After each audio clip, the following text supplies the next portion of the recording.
passcode. Hillary, come on, it's the same passcode.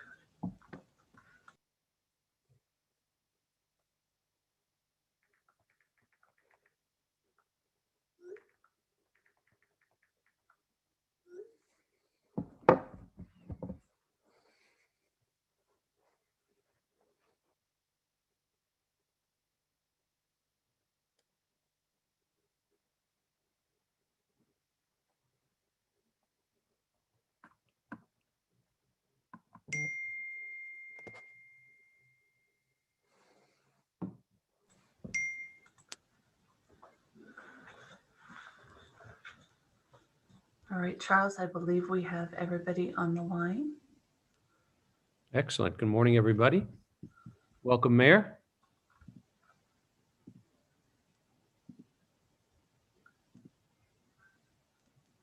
Hopefully she can hear me. No, she's the mayor. I saw it pop up like she was trying to connect on that iPad, and then Here we go.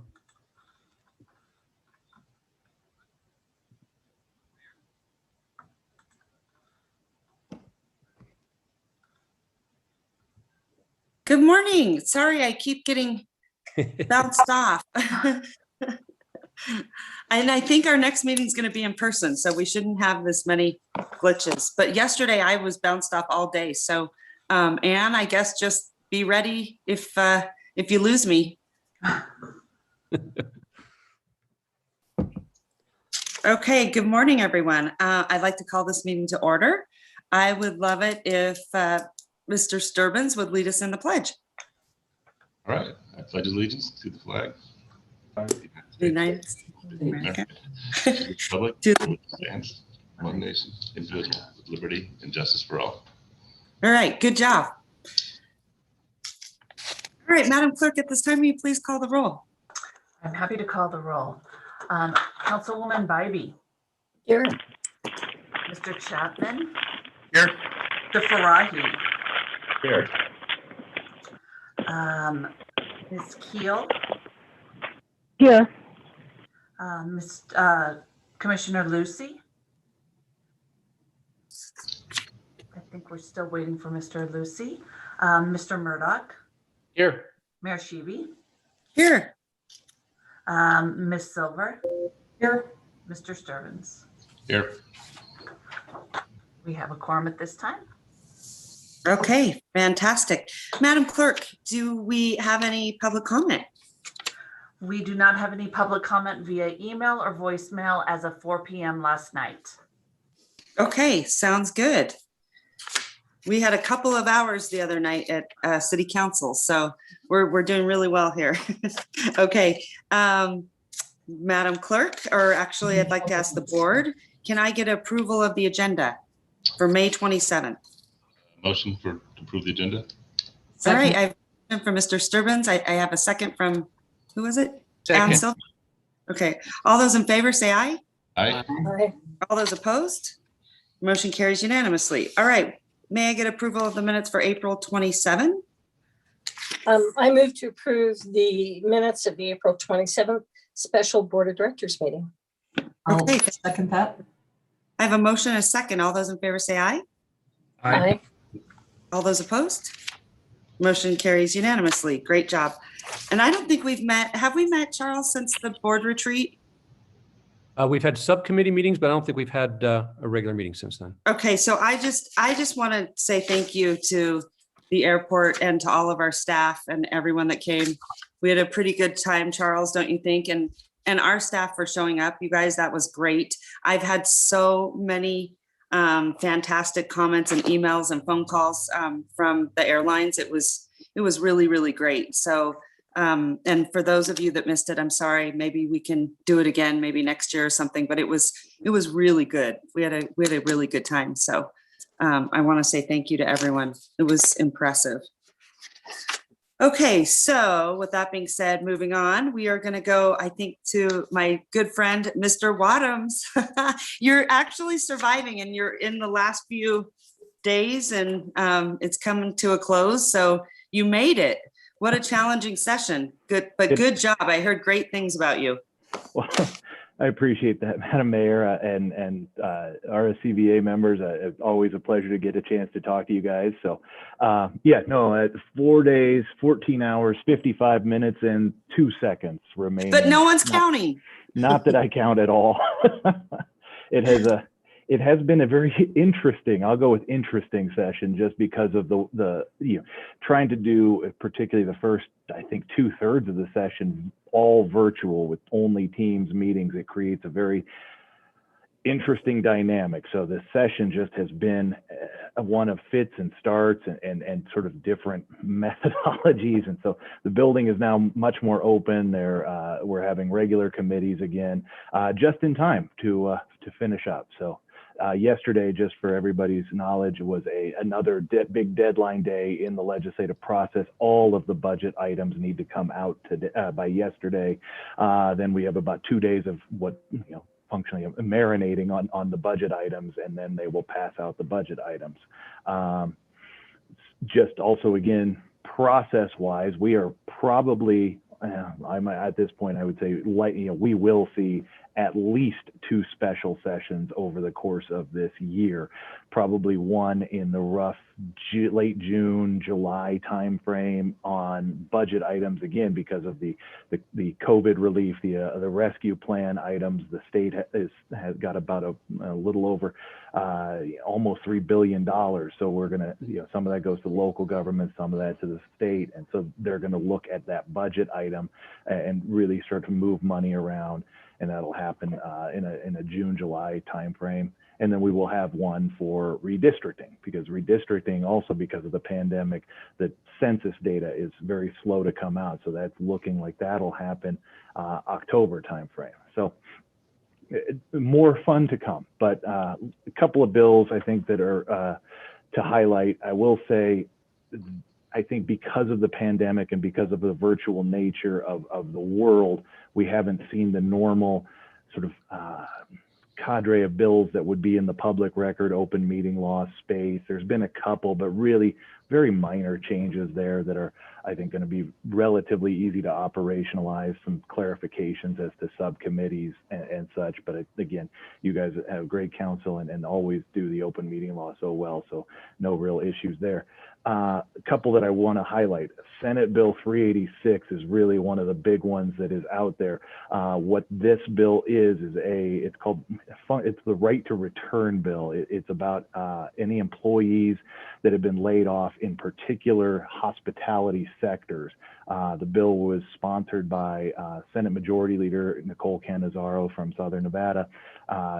It creates a right to return for hotels, for casinos, for airports, hospitality, adjacent and subtenants of all of those. Also, it does affect the RSCVA and the LVCVA because of those event centers in that particular definition. So there's a couple of things I might just highlight. It does cover event centers in both Washoe and Clark. I'll pull this up a second. Just give me a quick second to find my email that I had on this. It creates a right to return that any individual employee that has been laid off since March 12th, I want to say, gets a right to return based upon seniority as jobs reopen up. So they need to be offered to that employee. There's a 24-hour period by which they need to respond. And then you need to essentially offer three times with a 3-week intervening period. A lot of moving pieces with that particular bill. It came out, the bill had came out relatively early in the legislative session, but then sort of in a surprise had a late amendment and late hearing on Tuesday and has been moving through the process. So I certainly have sent, I think it's one for the council to read and make sure you understand, because it does appear to be moving fairly rapidly based upon the politics of the session. The NRA, the Nevada Resorts Association, had been negotiating on it and has moved to a neutral position. no, I'm happy to take any questions to the extent you guys have them. Otherwise, I'll keep moving along. Jesse, Madam Mayor, through you. Go right ahead.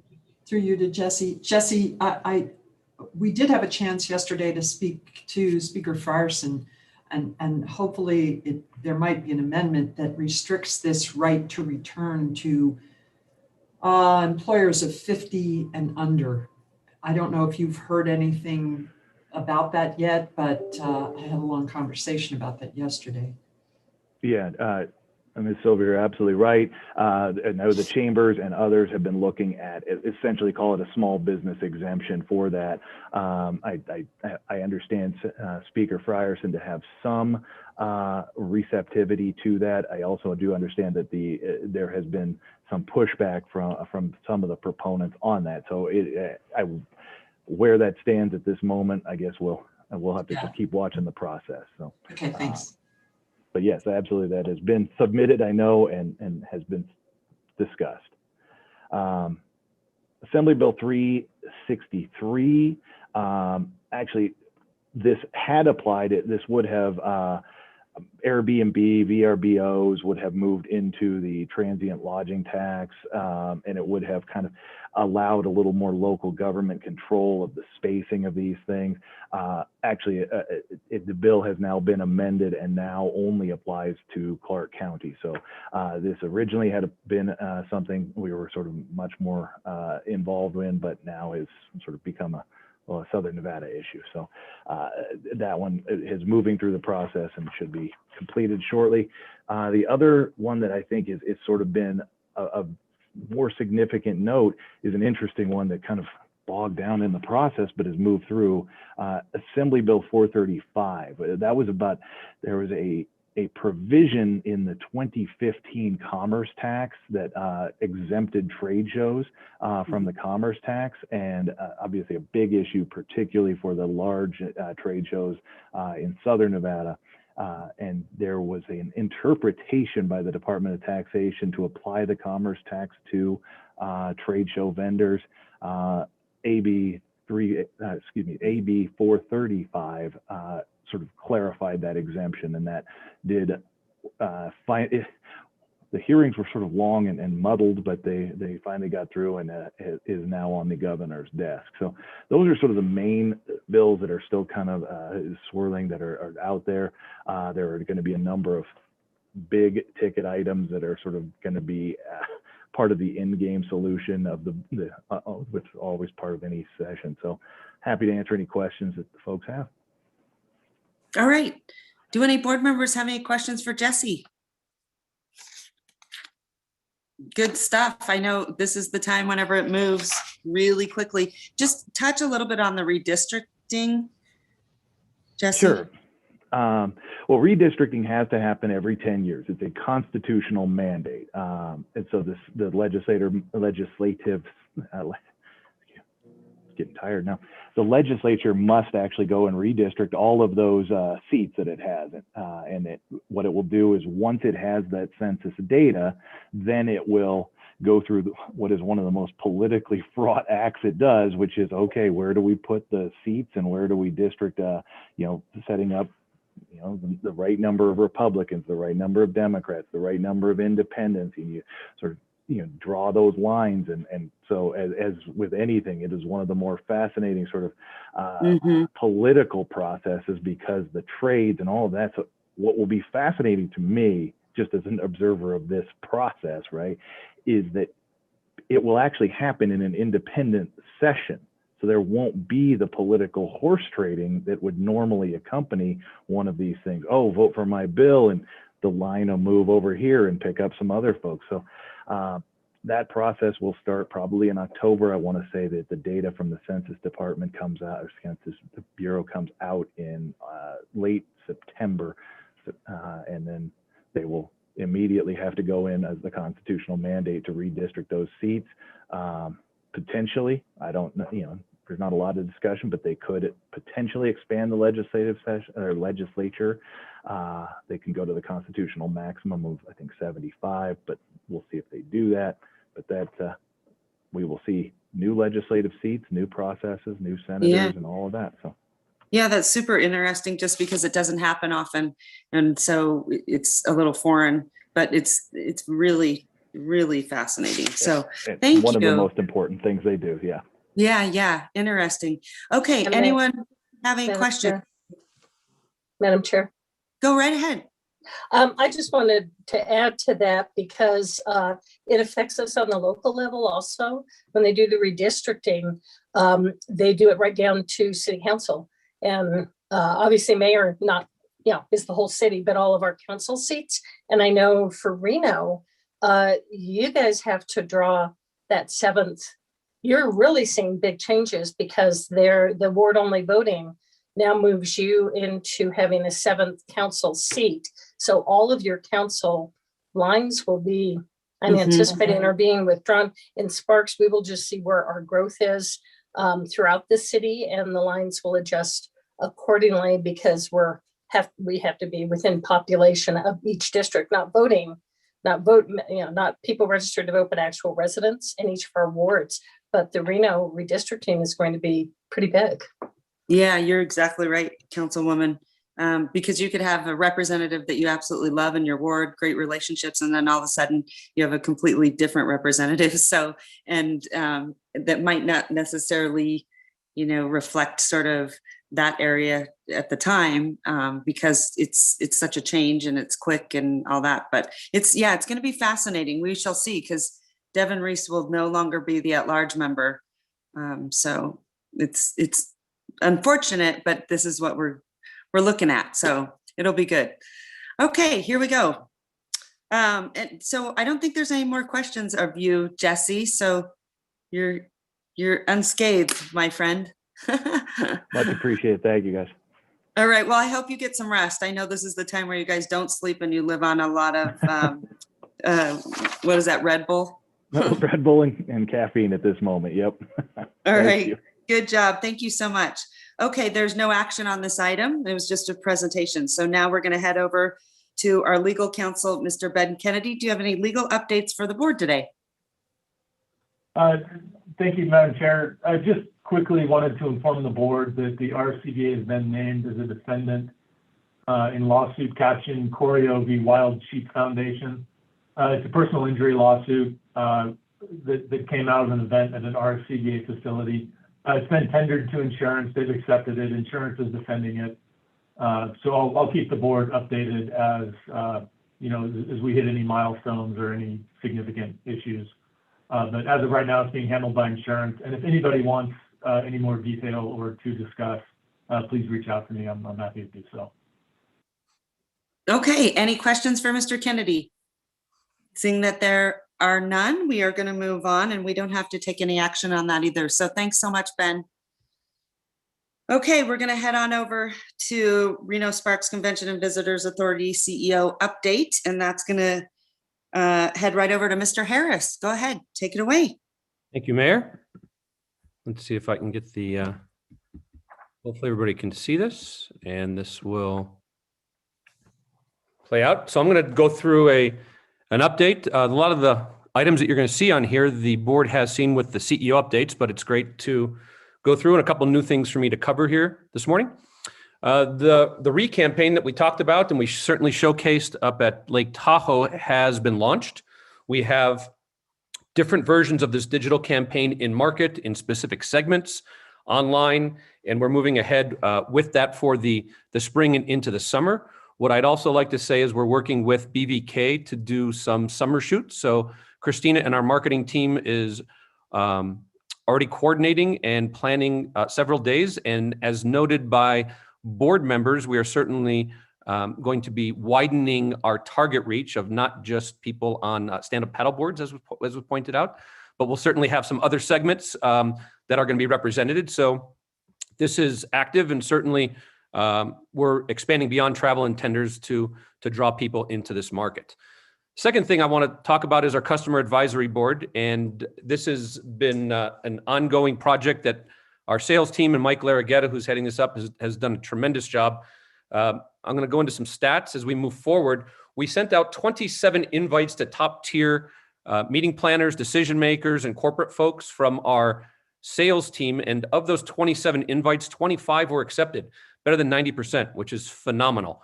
And from that group, we asked them to serve an initial 2-year term as part of this new customer advisory board, which has not taken place here, I believe, in about 7 or 8 years, which is fantastic. And for the very first meeting, we've actually targeted a first meeting in this fiscal year.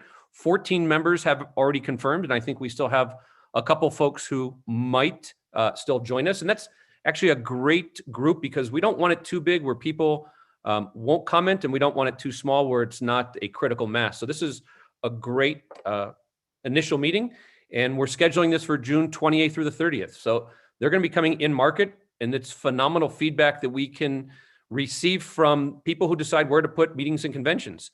And we can learn what we're doing really well, what really resonates, where we need to improve, and where the opportunities are. And with that, we can adjust our marketing and our messaging and our sales techniques to make sure that this destination is really represented and converts for new meetings and conventions.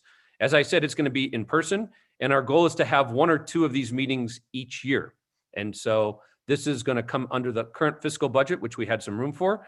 And I just want to let the board know there's going to be an opportunity for board members to attend on the opening night when we'll have a reception on that 28th. So the sales folks will come out with a save the date.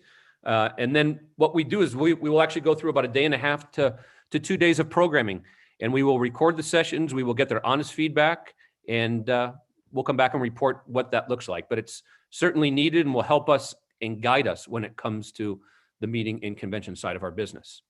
Next thing I want to touch on is something that's going to be launching here very soon, and probably either at the end of this week, possibly in about a week. They're doing the Q&A on this right now. And this is a pass that is branded for the RSCVA on the Reno Tahoe side. And it's in conjunction in a partnership that we formed with the Chamber of Commerce. And this first pass that we're coming out with is called the Reno Tahoe Arts and Culture Pass. And this, through members that we have through the Chamber, we've reached out to folks, and this is going to be a free pass on our website. And it provides really an outreach into our community for experiences that people have when they come to our destination. On the right-hand side, you can see a map, and there's instructions on how people can access this. But because we have so many visitors that come through, this is a new opportunity for us to engage in the local community and deliver a real authentic experience to visitors. So look for that coming out through our website here in the very near future.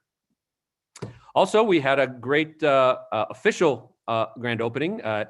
While we did get into the new offices at the end of December, for other reasons, we joined forces with the Chamber since we share space. And certainly you see our staff and the Chamber staff and people in the community that came out for our official opening, which was great. And we hope that members of the board and the community are able to join us and stop by our new offices. And hopefully we'll be having some meetings in those offices moving forward as COVID allows and people allow us to go through that. Next thing I want to touch on, and this is a release that was sent out yesterday on our website, and certainly the RGJ had it on the front page as part of the events. And what happened this morning, we have 3 new pieces of business that we've won, including the 2024 Shriners International Imperial Session, the Airports Council International, and USA Climbing. And what's really noteworthy here is the ACI was scheduled to go to Toronto, but because of COVID, there was a great opportunity for our sales team to step in. And I believe in November, they're going to be coming to Reno. And those 3 events are going to have more than an $18 million in economic impact to our area. So some really good news from that sector. On the tourism side, since July of last year, these numbers are through March, we've had more than 350,000 tourism sales room nights. And this graph breaks down where that's coming from. Certainly the OTAs, the online travel agencies, the Expedias of the world and folks are taking up a good chunk of that, followed by travel agents, wholesale, and group tours. And we're continuing to drive business through those channels, and we'll have a final report here at the end of the current fiscal year. Next up is Destinations Next, and this is part of the new focus, what we will be doing come July and August, and the board and members of the community will be interviewed. Now, this is an industry standard It's been done in more than 200 different destinations across the US and around the world. And it's led by a gentleman named Paul Wilmette. And Paul Wilmette will come out with brand new data that surveys DMOs around the world.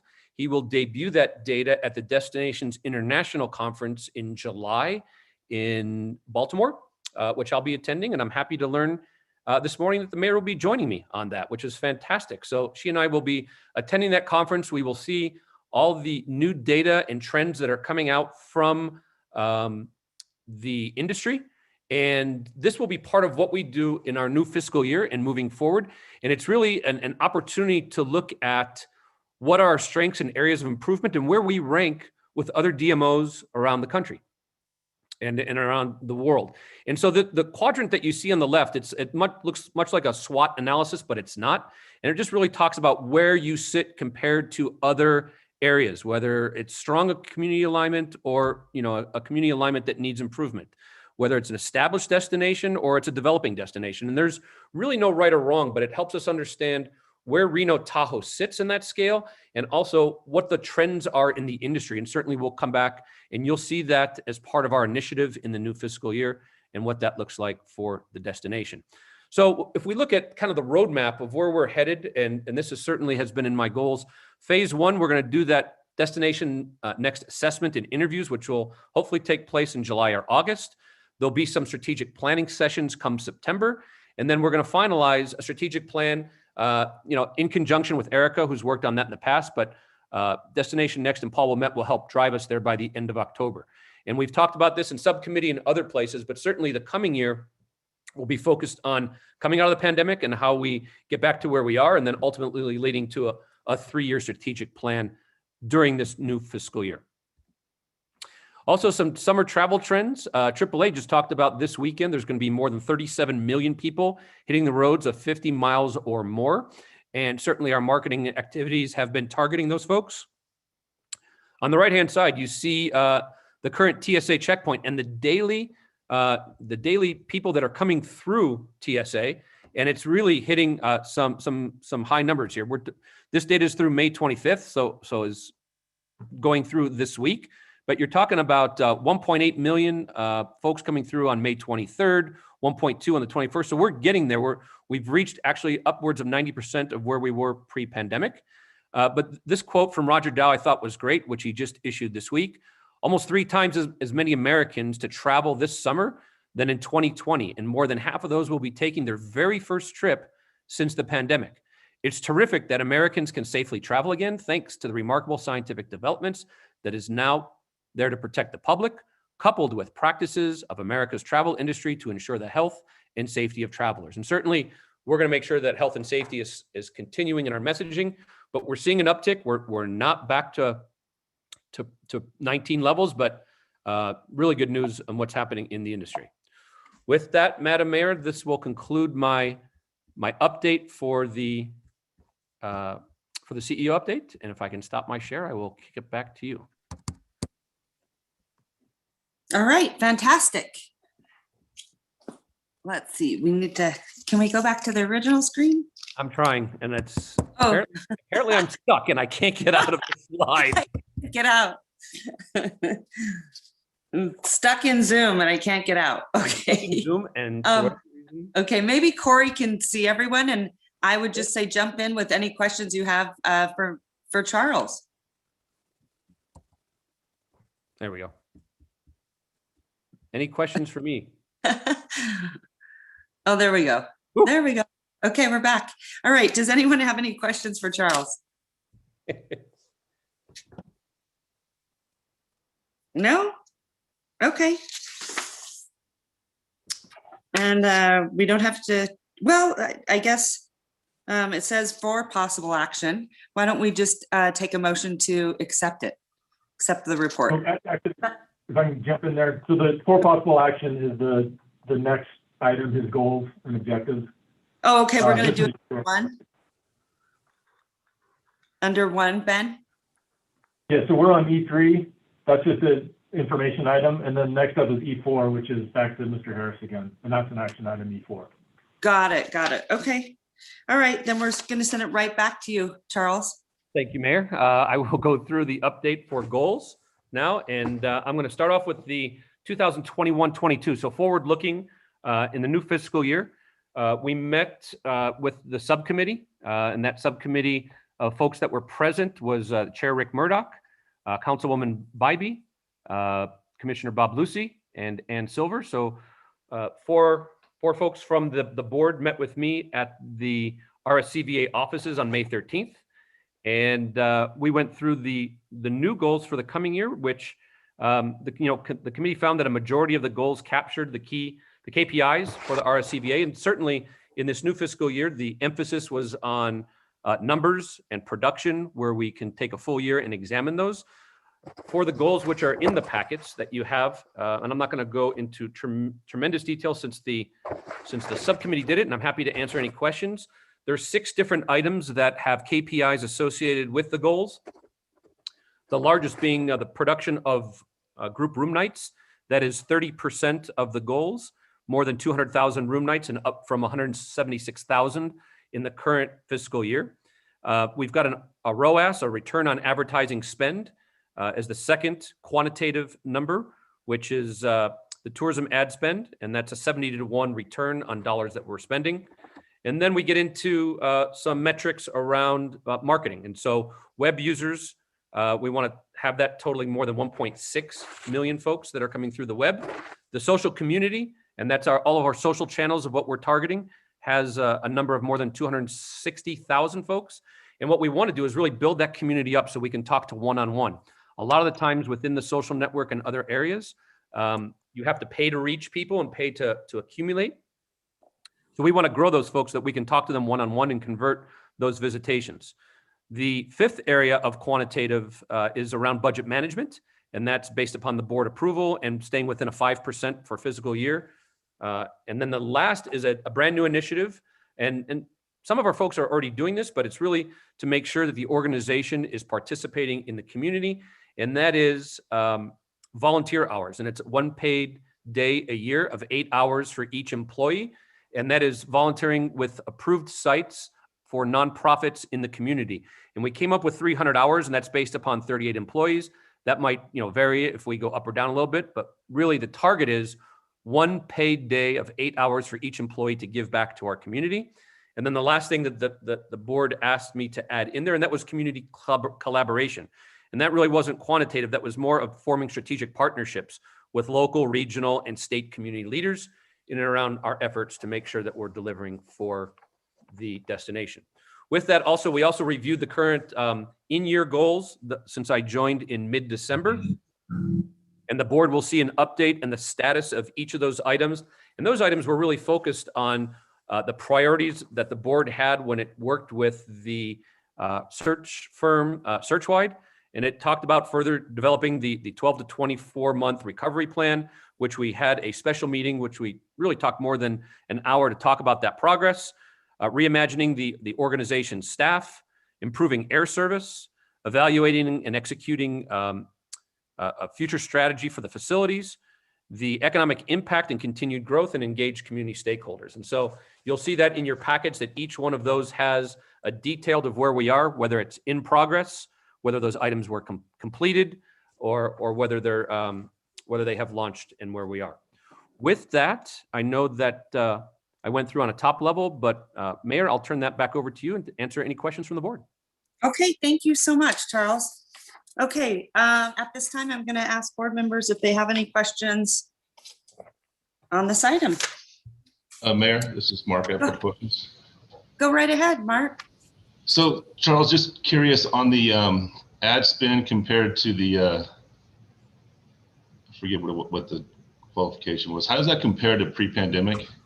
So if we're talking, Mark, about the tourism ad spend, which are in the 2021-22 fiscal goals, the ad spend, the return on advertising spend, we looked at a 3-year review of what that ROAS looked like for the return. And those dollars are the percentages ranged anywhere from a 50-to-1 return upwards of 100-to-1 return. And in that subcommittee, we talked about what that looks like realistically. A 70-to-1 return is still very aggressive. I would say normally with a 25-to-1 return is really successful, but we've ranged anywhere from 50 to 100. And certainly the 100 came during the pandemic. So it's a year that you can't really measure. And certainly one of the things that we changed this year, Mark, from this is we had room nights associated with this, but here's the challenge. If we don't get buy-in from either hotels that are doing really well that want to co-op this, or the OTAs that are not being made available, that number is not achievable because of the dollars that are associated with this. So to be more effective, it's better to look at that return and where we're putting that money versus the room night goal specifically. And that's where the adjustment was. Okay, thank you. And then the second question I had is, I thought, well, at least with the prior CEO, there was a category for culture where there was the employees and the board were interviewed. And I know that there were some flaws the last time that was done. I was just curious why we went away from that. I thought that particular component was very helpful if done correctly. Absolutely. And it's something that's still very important to me, but it's not something that is put on for the goals for this year. We talked about that in the subcommittee, but honestly, that's my responsibility to go in and hopefully what we'll do is we will do a baseline audit of where we are with the culture internally. And we will then do that at the end of the year and potentially look at some programming to be able to foster and continue to develop a positive culture. But it's not specifically in the CEO goals for the 21-22. So can we add that? Because I think Mr. Sturbins, that's a good point. I was looking in here to see that. And I don't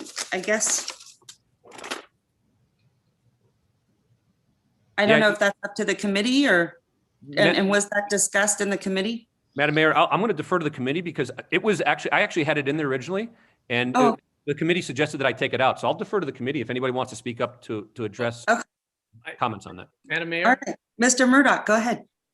What I like to see is we always had a third party do it. And I would think that's fair to everybody. Instead of internal, you do a third party. And I don't know if Molly could weigh in on that, but that might be the way. And I don't know if Mr. Sturbins agrees, but that might be something that is neutral. And that way it best serves. I think everybody needs a scorecard after a year at least or something and check on everything. Yeah. And I think that's good to do a neutral third party because, and also anonymous, right? Because I think we had some issues last time with the way that it was done. So I think that's a really good idea. I would love to see that on there. And I would imagine we could just adjust this. Or does the board want to go back to committee? Who's in the Mayor? Mark? Go ahead. Excuse me, I'm sorry. I don't want to get ahead of Chairman Lucy. Oh, no, but go ahead. Go ahead. Just jump in. The committee spent a considerable amount of time talking about this and realized that morale is not something we can quantitatively measure. And it is up to Charles to lead and manage the employees, that if we're getting complaints or there's something that happens, it would be brought to our attention, but that it's up to him to maintain morale, much as it is up to any of us who lead and manage organizations. And so we asked him to delete that item because we felt that measuring morale was not something the board should be involved in. And I can't speak for Chairman Lucy or Councilwoman Bybee, or Rick, but we had a long discussion about this. And Madam Mayor, Go ahead. I'm in with Ms. Go ahead, Silver. Bob. Ms. Silver and I, had this kind of discussion with the subcommittee. And what we felt is that, yes, a review of Mr. Harris would probably be prudent, but it wouldn't be something that could be tied to a goal, so to speak. That was completely human resources, and his progression through the industry and through the organization were wholly two different things. And so we felt it was probably prudent to have the discussion about if we were going to do an evaluation of Mr. Harris, that would be separate from his goals, but to have a goal that would be measuring the morality or the so-called, it would be very difficult to measure, as Ms. Silver has pointed out. And so we felt that leaving it out of the goals was necessary, but not necessarily taking away a discussion piece in regards to a evaluation, so to speak. And an evaluation would be something that would be something, as we've done at the commission, at the county before, is that for, board members, they would be able to have a certain amount of questions and different specifics that would be pertinent to our interaction with Mr. Harris. And then employees, maybe direct reports would have a different type of survey, and then maybe non-directed reports or stakeholders that he interacts with would have a different type of questions. All that would be pertinent to a final outcome that would be brought to the board, maybe at the same time of his evaluation. So those were all suggestions that were brought forth, and we felt were prudent, but not actually to be included in his goals at this time. Thank you. And All if right. Go I ahead. may just clarify that, and it's been the standard practice as well that during the evaluation process, and as written in the policy of the CEO evaluation, that there are separate surveys, as Commissioner Lucy discussed, that are done at different levels, both from the board level, from a staff level. And I will also mention too, the board is able to change that policy as it sees fit. And this committee has indicated that they wanted to meet more regularly, so they could also discuss that policy on evaluation to make sure that this is adequately visited at that evaluation process to make sure those employee morale concerns are addressed. Mayor, Okay. if I can just add one Go thing ahead. into that.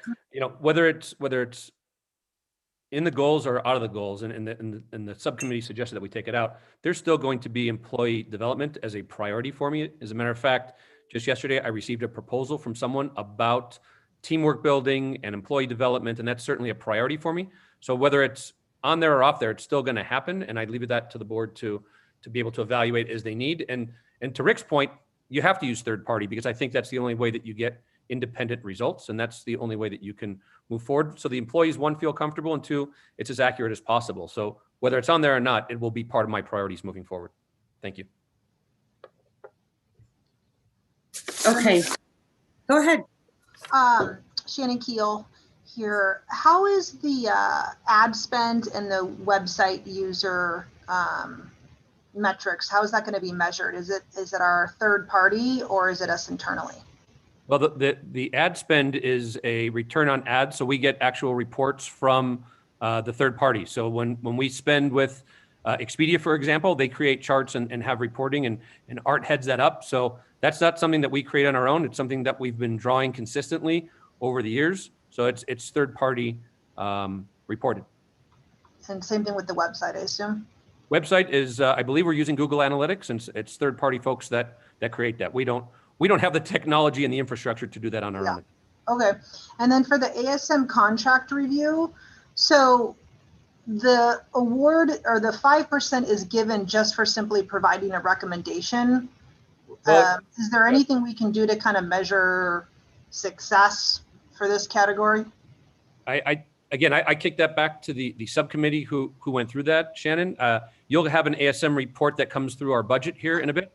But right now, I think we've got 13 months left in that contract. I'm working actively with the ASM folks, and I'll talk more about that when we go through the budget. But I kick that back to the subcommittee for any comments in and around that component. Yeah, and I would say that because clearly, Charles, it sounds like you came in with, a list of items, and, I appreciate you tremendously for putting the employee survey on there. But then, in committee, things change. So I would just ask that we probably do ask those committee members about some of these.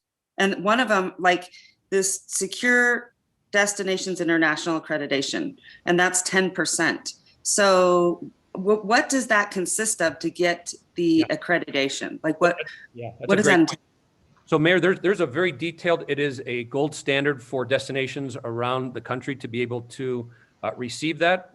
We fell off in 2018, and there's 93 different points that you need to meet to be able to gain that accreditation. So I'm sure that a lot of those things that we're doing, and we need to put that together, some of those things we might need to tweak to make sure that we are best in standard and best in class. And so without that, this is not filling out a sheet and sending it in. It is a rigorous requirement through DI that we need to develop as a team and fulfill and submit and gain approval. So it's like an application. It's not an application. It's evaluating and auditing what your standards are currently within the industry. And then if you're not doing that, you need to either develop or meet those standards to be able to get there. And so there's things that we're not probably meeting right now, right? So on that standard list, we've got to adjust and develop and make sure that that's all aligned in the coming year. It is much more. It is much more than an application. When I talked to Courtney about it, I said, you own 93 different pieces of this that we need the team to then to say, are we doing it? If not, how do we get there to make sure that we are accredited moving forward? Okay. Madam Mayor, really quick. Yeah. I know there's a lot of specifics in regards to the percentages, and I see Rick's raising his hand too, and I think he's going to probably chime in on the same thing. You know, when we talked about the percentages, we felt at the committee level that this was not something that we wanted to take on as just the 4 members, that we wanted to bring this completely to the board for a complete conversation to discuss the weighted averages of each one of these items, because we didn't feel necessarily that we had the bandwidth between the 4 of us, and really wanted to get the whole board's support as it pertained to the percentages. And so realistically, you know, we would say, I guess, and the chairman will probably chime in and support this idea, but we wanted to say these were just the basic understanding, the foundation of the goals. And then if we wanted to go back and then add the actual weighted average, what they should be weighted as, or if they should be weighted at all. So I'll turn it over to Rick now, because I see he wanted to add something. Okay, thanks so much. I appreciate that. Okay, go ahead, Mr. Murdoch. Madam Mayor, thank you. Yeah, Bob, I appreciate what you said. And I just got a question on the tourism ad spend too. What percentage of the tourism ad spend is that of the budget? Oh, it's, I want to say it's 3 or 4% of the total ad spend that's there. So, So other areas that go into that, Rick, go into website users. I mean, a lot of that is we're getting conversion, right? It's not only awareness that you want, but you want awareness and get conversion. And so the rest of that you'll see are quantitative numbers around driving people to the website. It's developing that social component. It's around other areas.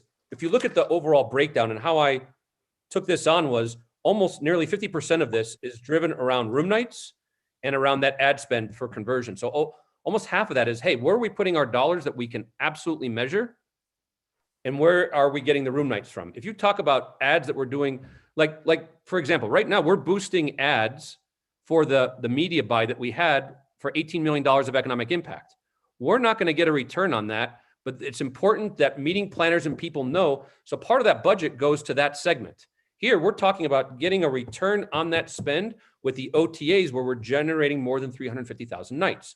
And so because of that, that's where nearly 50% of my goals are coming from that are measurable. The other point is that back to what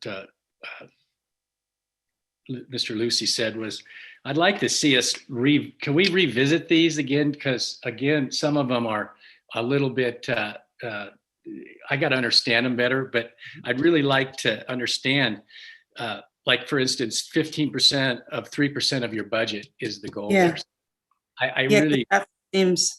I mean, I just want to understand more. And I think, again, as I would like all the board members to weigh in on this. And I really appreciate it, because we all have to, we go through this. And back to the other point on at Caesars now, we have all kinds of checks and balances now on our employees. I just wanted to bring that up, that it's new in the culture.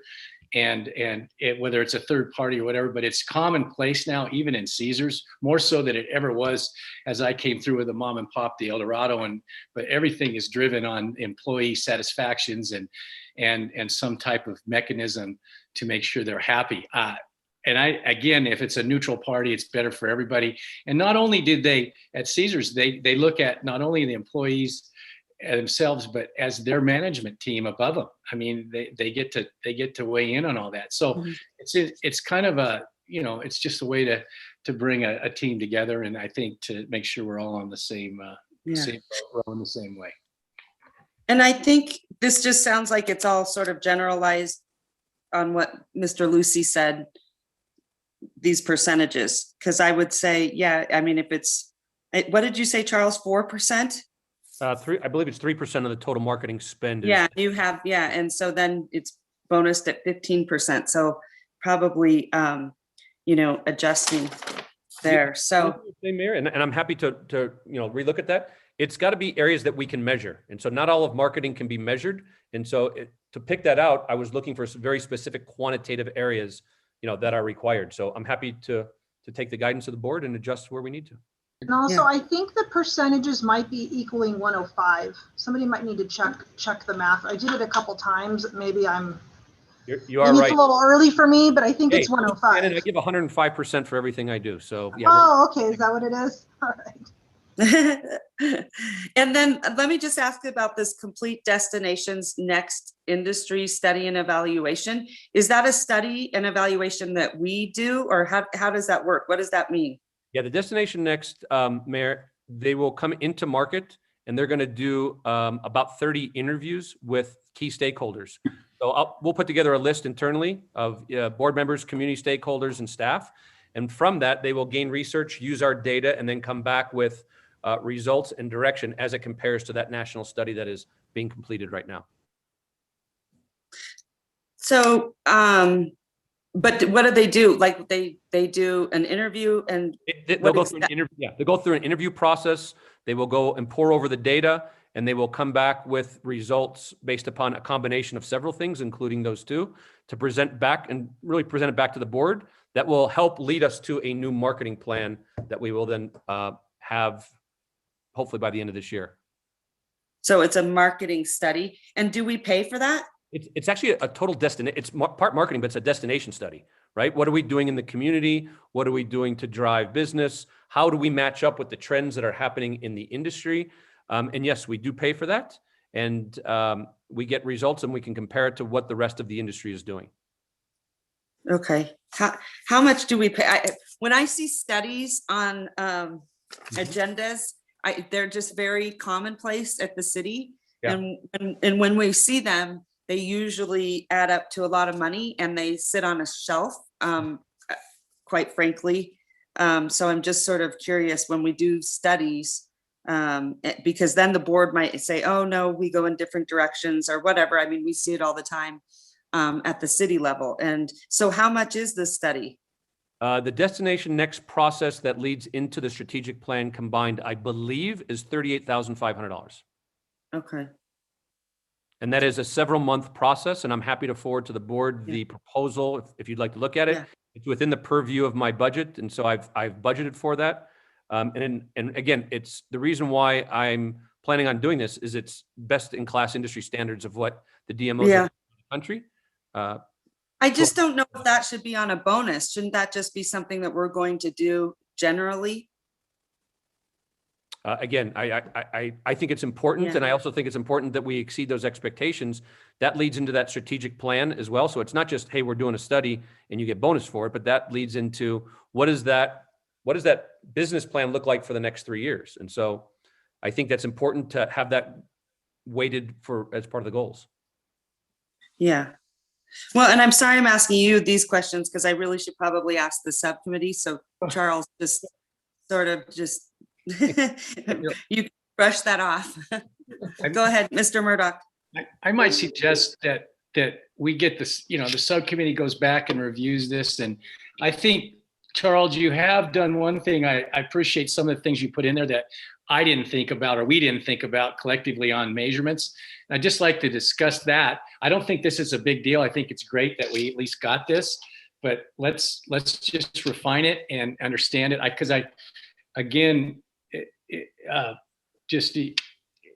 You've done a great job here. It's just now understanding the definitions. And for instance, the study cost $38,000. Should that be a part of your bonus? But I think that you've done a great job here. It's just how do we refine this and clean it up a bit? And I don't know what the next step is as chairman of that committee, but I really would implore everybody on this board to weigh in on this, not just be silent, because you all have expertise in that area. Yeah. Well, and I think that's good that we're collaborating. So maybe we come up with a way where all of us can sort of weigh in just, and I think this is a good start. It's a good map, and it gives all of us a general idea of sort of, what that bonus looks like. But I think honestly, tying it to a lot of metrics is really important, right? Because that you can measure. And like some of this, I just think like volunteer hours, each employee to volunteer with a local organization up to 8 hours. And that's a 10%, right? So, and again, I know this is just general and we're just going through it, but again, I would think that's just in regular job description. So looking at some of these, and I would also like to see like really focusing on new conventions, new business, what does that really look like? Because that's really going to drive the heads and beds and, really see the results I think that we're really trying to achieve. But I think this is a great start. It gives all of us a good idea and a picture of, what can be included. So I think everyone just start to think about that. And then, let's go back to, I'm even open to doing a special, meeting or, but I think, Charles came to the table with a lot of good things and reasons. And so, and I think that would be great too, Charles, your list, providing that as well, so that we can all sort of compare, and then kind of, tweak as we go along. But I think maybe that's the best way to do it. Just go back to subcommittee. We could just put our thoughts, because I think everyone's got this piece of paper, right? We could just put them on email or something. I don't know. What's the best way you think, Chairman? I think you're the chairman. Am I right, Mr. Murdoch? Yes, I am. I would, I like to, again, it was myself and Ann and Charlene and Mr. Lucy. I'd like to hear from the Shannon. I'd like to hear from people that are, because it's, when I was on the airport board, I always loved to hear from everybody weighing in. Sometimes the committee, you're a little smaller and you see things with different colored glasses. So I just like the whole board to really weigh in and clean it up. I don't want to make it hard. I want to keep it simple and basic and make it is good for Charles too. That's the whole key here is success.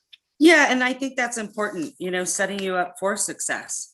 Right. But Charles, like your feedback is really important to me, what you really think too. So I want to make sure that we're kind of following, what you think is important as well. So Mayor. Go ahead. Thank you, Madam Chair. As a member of that committee, we had pretty lengthy discussions as we went through all of these goals. And ultimately, they're tied to the strategic goals of the organization. And we did talk about that strategic plan really needs to happen.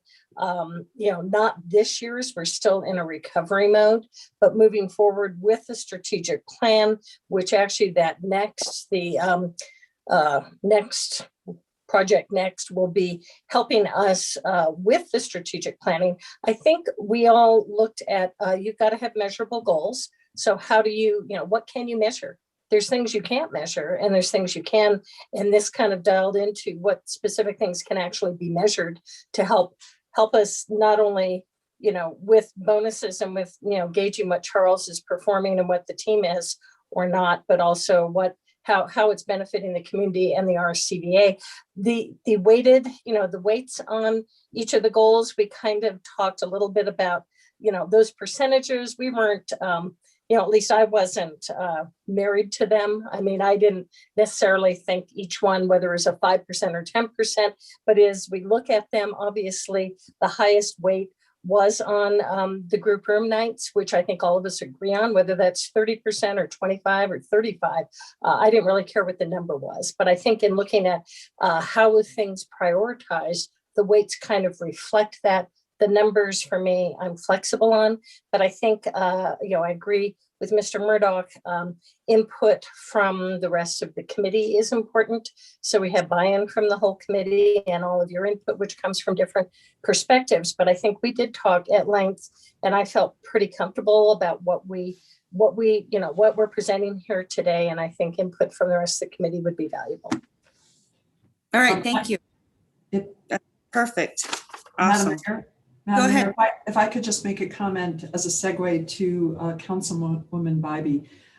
I think it'd be great per Mr. Murdoch's recommendation as chair of the committee that everybody email their thoughts to him, and then we can meet again as a committee and go over this. We spent considerable time in great detail. And so to your point, if there's feedback, we anticipated that. And we figured there would be some commentary, and we should take that back and look at this again and do our due diligence as a committee.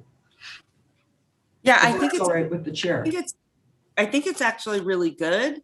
And maybe it's just a few tweaks here and there. So that would be great. We can just. Madam Chair. And go ahead, Mr. Chapman. Thank you. Just a clarifying question, and let me get it back up in front of me.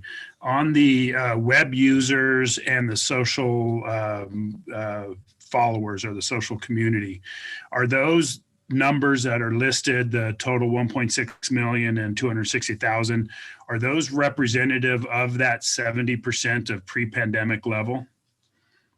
Andy, it's a growth rate, right? It's a growth rate from where we were.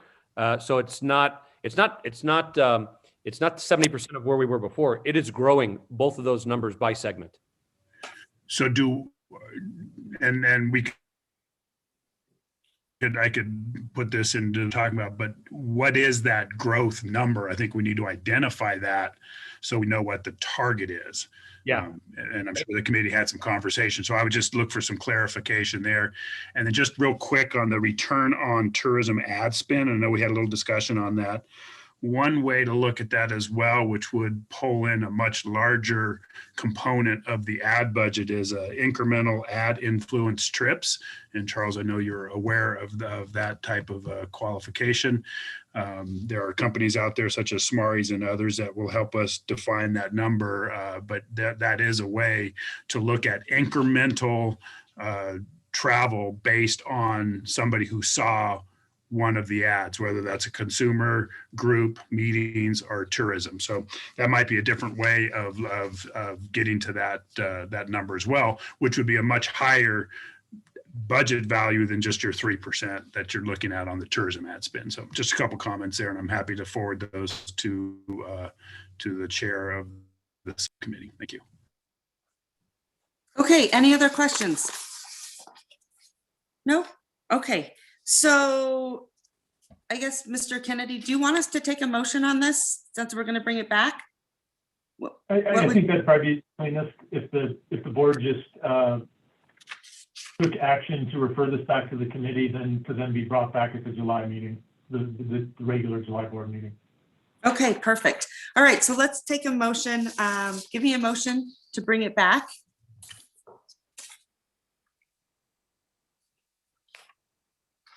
I'll make a motion. All right, thank you. I have a motion from Shannon.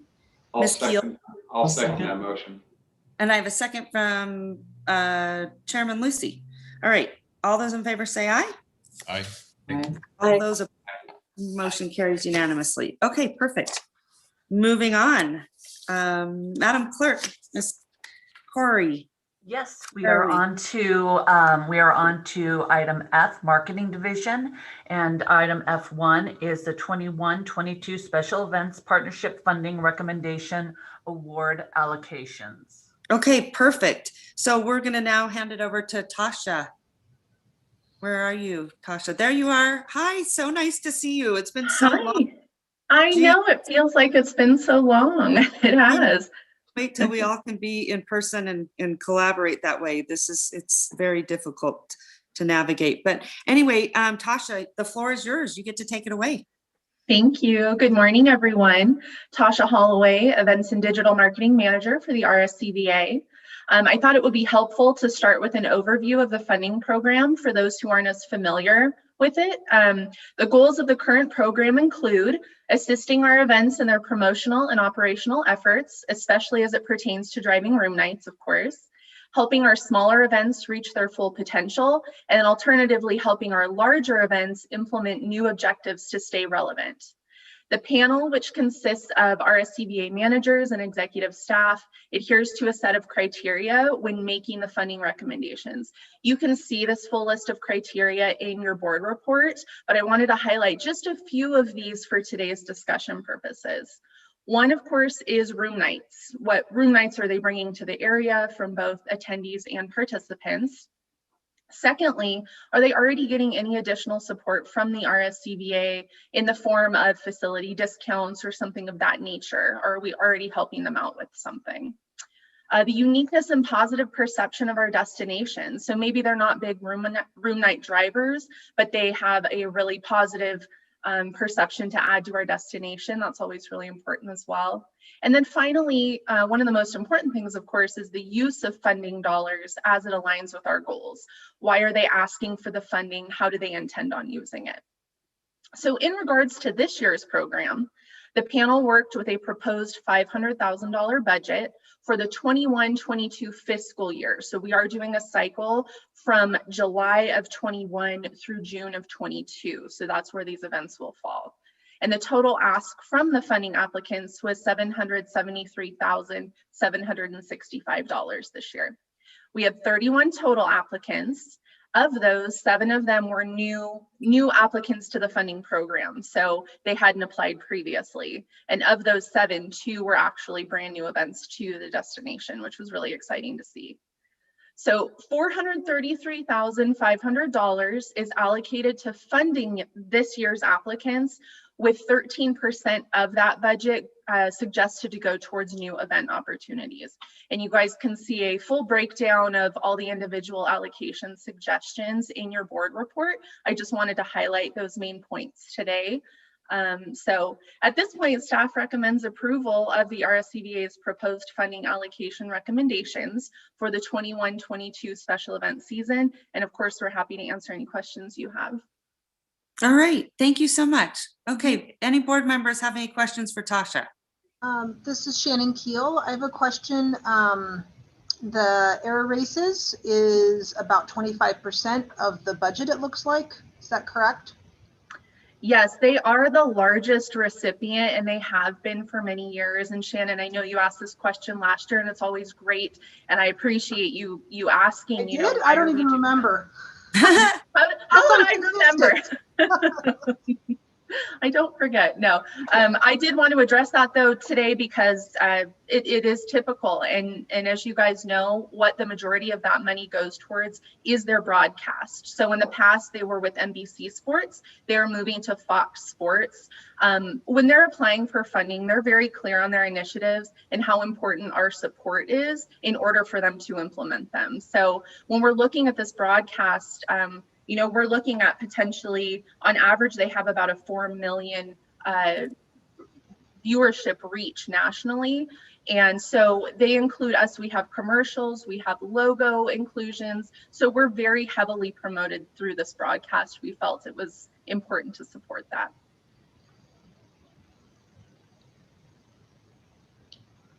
All right, any other questions from board members? I'd like to weigh in. Go ahead. Yeah. Hey, I do appreciate this. And I know we've got, what do they call it, legacy events in the area. You know, street vibrations, the balloon race, Barracuda. Again, I would ask this group, and especially for all of us in Reno Sparks, that we look at the funding here and we have I like the way you broke this down. You guys did a wonderful job, emerging events, because that's how, for instance, Alex and I started was an emerging event. So I hope we could somehow look at funding more special events that are new. And the criteria would be new, not originals, because you're given, so most of this money's going to the original ones. I'd like to see more of some new stuff. We've got to change in this whole region to get our room nights up. I mean, because you're not going to see conventions come back too soon. So you might want to figure out how to do special events a little better. And I know we got a few good ones now. It's just, I'd like to see more money there somehow. Mm-hmm. And you know, we could probably look at this down the road, but it's very important in this region for those heads in beds. That's, Yeah. thank you for the time there. And Madam Mayor, if I may. Go ahead, Chairman. I wanted to kind of dovetail off of what Mr. Murdoch is saying. I absolutely agree. Being that it's going to be a slow move back into our convention space, even though we've had some great successes, it's going to be a slow transition with the new events. But I'd also say that we look also to the Tahoe area. Being that it's part of our moniker. And there aren't that many. I mean, other than the Hyatt, there is nowhere else to stay at the lake for big events at the lake. They have to stay in the Reno Sparks area and travel to Tahoe for those events. I would say that we should look at those events as well, because it is a major draw for us. It's part of our moniker. It's what we've always done. So I would say any new events, both not only in the Truckee Meadows, but also in the Lake Tahoe Basin, are important, because we are the largest provider of hotel rooms within the region. I think that's important as well. Yeah, I think you're right, because how are we going to grow new business if we don't invest in these new events? And remember, they change so much in the sense of what becomes relevant. We do see with other events that sometimes those demographics sort of subside, right? And so in order, I think, to have relevance with new events and build those to where they're going to be sustainable, we're going to have to invest in them. So I think both of you bring up really good points, Bob and Rick. So let's figure out how, honestly, let's get some, funding behind them, some support behind them. And also, I mean, not just it's for all of us, right? And because you have some really big events in Sparks, and I'm sure you can also dovetail off some of those really big events where sort of things come out of them. Like, with Hot August Nights, they've talked about doing, some drone races and, art cars, and sort of as those evolve, they're going to need support and money to kind of dovetail off the existing ones, because there's some pretty big ones out there. Go ahead, Mr. Murdoch. Thank you. One more comment too, and I think of even Sparks with their softball complex and things like, and I look at even Aces Stadium. I look at beautiful Lake Tahoe. I think we really got to think out of the box, you guys, as a tax, as we have this funding, we've got to look at it a bigger picture. And whether it's bringing an NCAA baseball tournament for a weekend downtown, or a big bike race up at Lake Tahoe, or a huge concert series out to Sparks that generates for everybody. I think we really got to have some more money over there in that area, because what's going to separate us from the other cities that have convention boxes like us? We can be unique. We are Reno, Tahoe, Sparks. We can be so unique. And that's why we need this money, because it's the new way. We're not, again, the conventions aren't traveling right away. So this is the new way. Mr. Murdoch and Mayor, what I would say is that, with this item specifically, we've been trying, the idea, or I think the intent behind this item has always been to fund new special events and to provide that kind of traction for these new events to get off the ground. What I would proffer in future years and future budgets is that we break out legacy events, and legacy events are still very important. I mean, they do provide heads and beds. They're guaranteed money, but we should quantify that based upon the size of the event and really what it does, and maybe put aside money for them in future budgets that they are just allocated as a legacy event, because they've hit such a continuous pace that you can just automatically do that. But keep the $500,000 truly for emerging events that really need that place to launch from, that foundation to launch from, and this would really help those events to kind of get off the ground. And I see Charles is having about a breakdown over there. Okay, go ahead, Charles. Chairman Lucy, no breakdown headed for me. Just a quick note. First of all, I just want to thank Tasha and the subcommittee who put in a lot of work to get this to where it is. And I think we all have to understand a couple of things. One, these legacy events, as well as the other events, really need the funding to survive coming out of COVID. It has been a lot of heavy lifting, and the subcommittee that decided on this heard that. And so I think the team took a lot of time into consideration along those lines. But, Mr. Murdoch and Mr. Lucy, we've talked about it. I think moving forward, we have to evaluate how long do we continue to fund certain programs? And then either we need additional funding or we have to carve out dollars to fund new programs to help that grow. And I think the team needs some guidance and we need a year to recover to be able to get to that. And I've spoken with Tasha and the team of how we do that. And that is a priority. So we hear what the board is saying. They've heard what the board is saying, and certainly give us some time to help get through this segment, and we will reevaluate how we move forward with those events. And Charles, if I could just bounce off of that really quick, absolutely. These have been discussions we've had, so I appreciate all of your feedback. One of the things that I did mention earlier that we definitely took into consideration is, even though we are still funding legacy events, it was important to say, what are you doing that's new to implement, right? We wanted to make sure we were funding something new, so it wasn't just the same year after year. And then that being said too, that 13% I talked about, I know it's small potatoes in the scheme of things, but that is the start of exactly that. For us to hold that money aside if we do have a brand new event that pops up within the cycle, and it's something we can build on as well. So we definitely hear you. Madam Mayor, if I could ask a question, Tasha, I think you've done a great job. Obviously, this is never easy when you have a finite amount to allocate, but I honestly have no idea how one goes about even submitting a request to be funded. And we announce 100 events that go on in this community, and I've never known about this, nor have I had a way to refer particular members to you or your committee for potential funding. If following this meeting, you could give me some information about that, that would be great. Absolutely. Let me make sure I put your name on the list, Anne, because usually what we do is we have a full distribution list of events or those who have promoted events or been involved in the past. And then oftentimes other partners in the community. So I'll make sure your name is on that distribution list so you have it to share with any events you know of. I appreciate that. Thank you. Of course. Thank you. Okay, any board members have any other questions? No? Okay, so Mr. Kennedy, I would imagine let's make a motion to accept. Madam Mayor, Let's have the I'll make that recommendation by the motion. subcommittee. Okay, I have a I'll motion second. from Mr. Chapman, I believe, second from Charlene Bybee. Correct? One second. On my feed, Andy cut out there and I didn't get his motion, and I don't know if it was just my computer or everybody's. Okay. Could you just say that again? Go ahead, Mr. Chapman. Yeah, thank you. I'll move a motion to approve the recommendation by staff on the special event funding for this coming year. Okay, thank you. So I have a motion from Mr. Chapman, I believe a second from Councilwoman Bybee. I'll second that motion. Thank you. All those in favor say aye. Aye.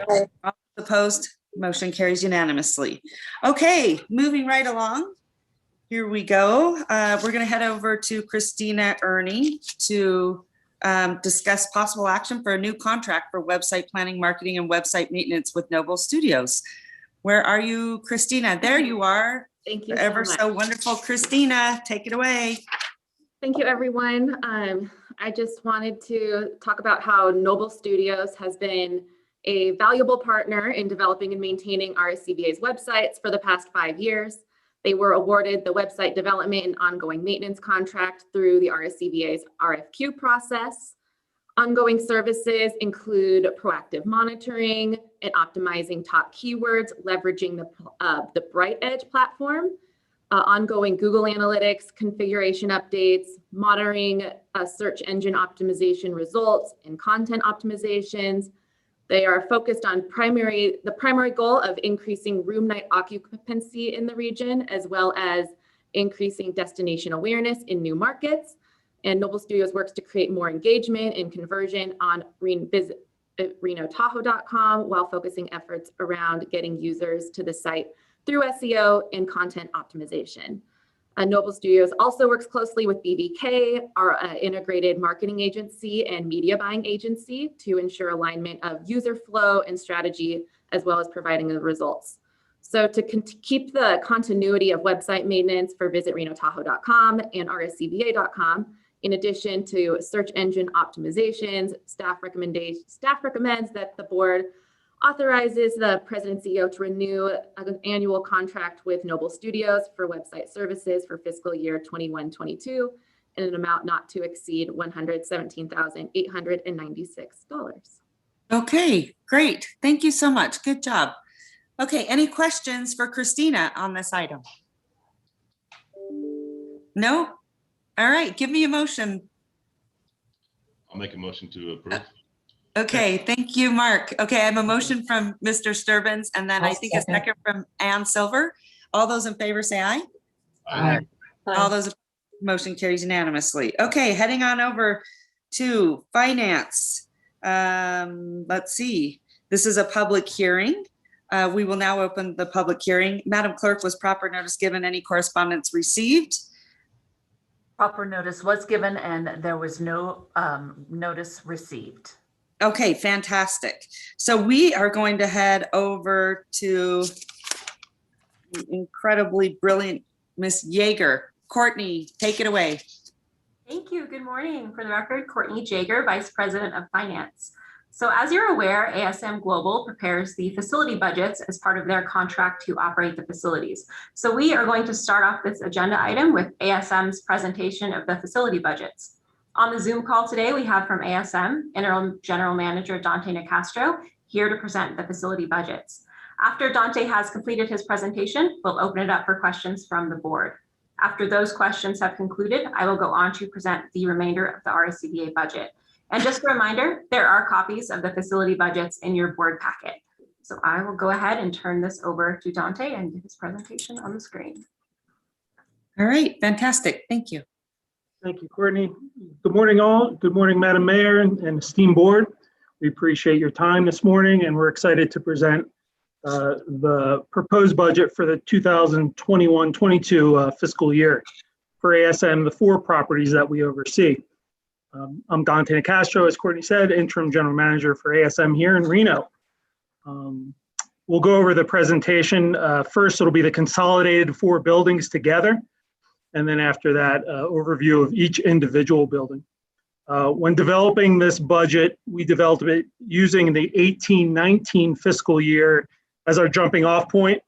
We wanted to make this budget achievable. We also wanted to see growth on the bottom line from that 18-19 year. So if you want to jump in, next slide, please, Courtney.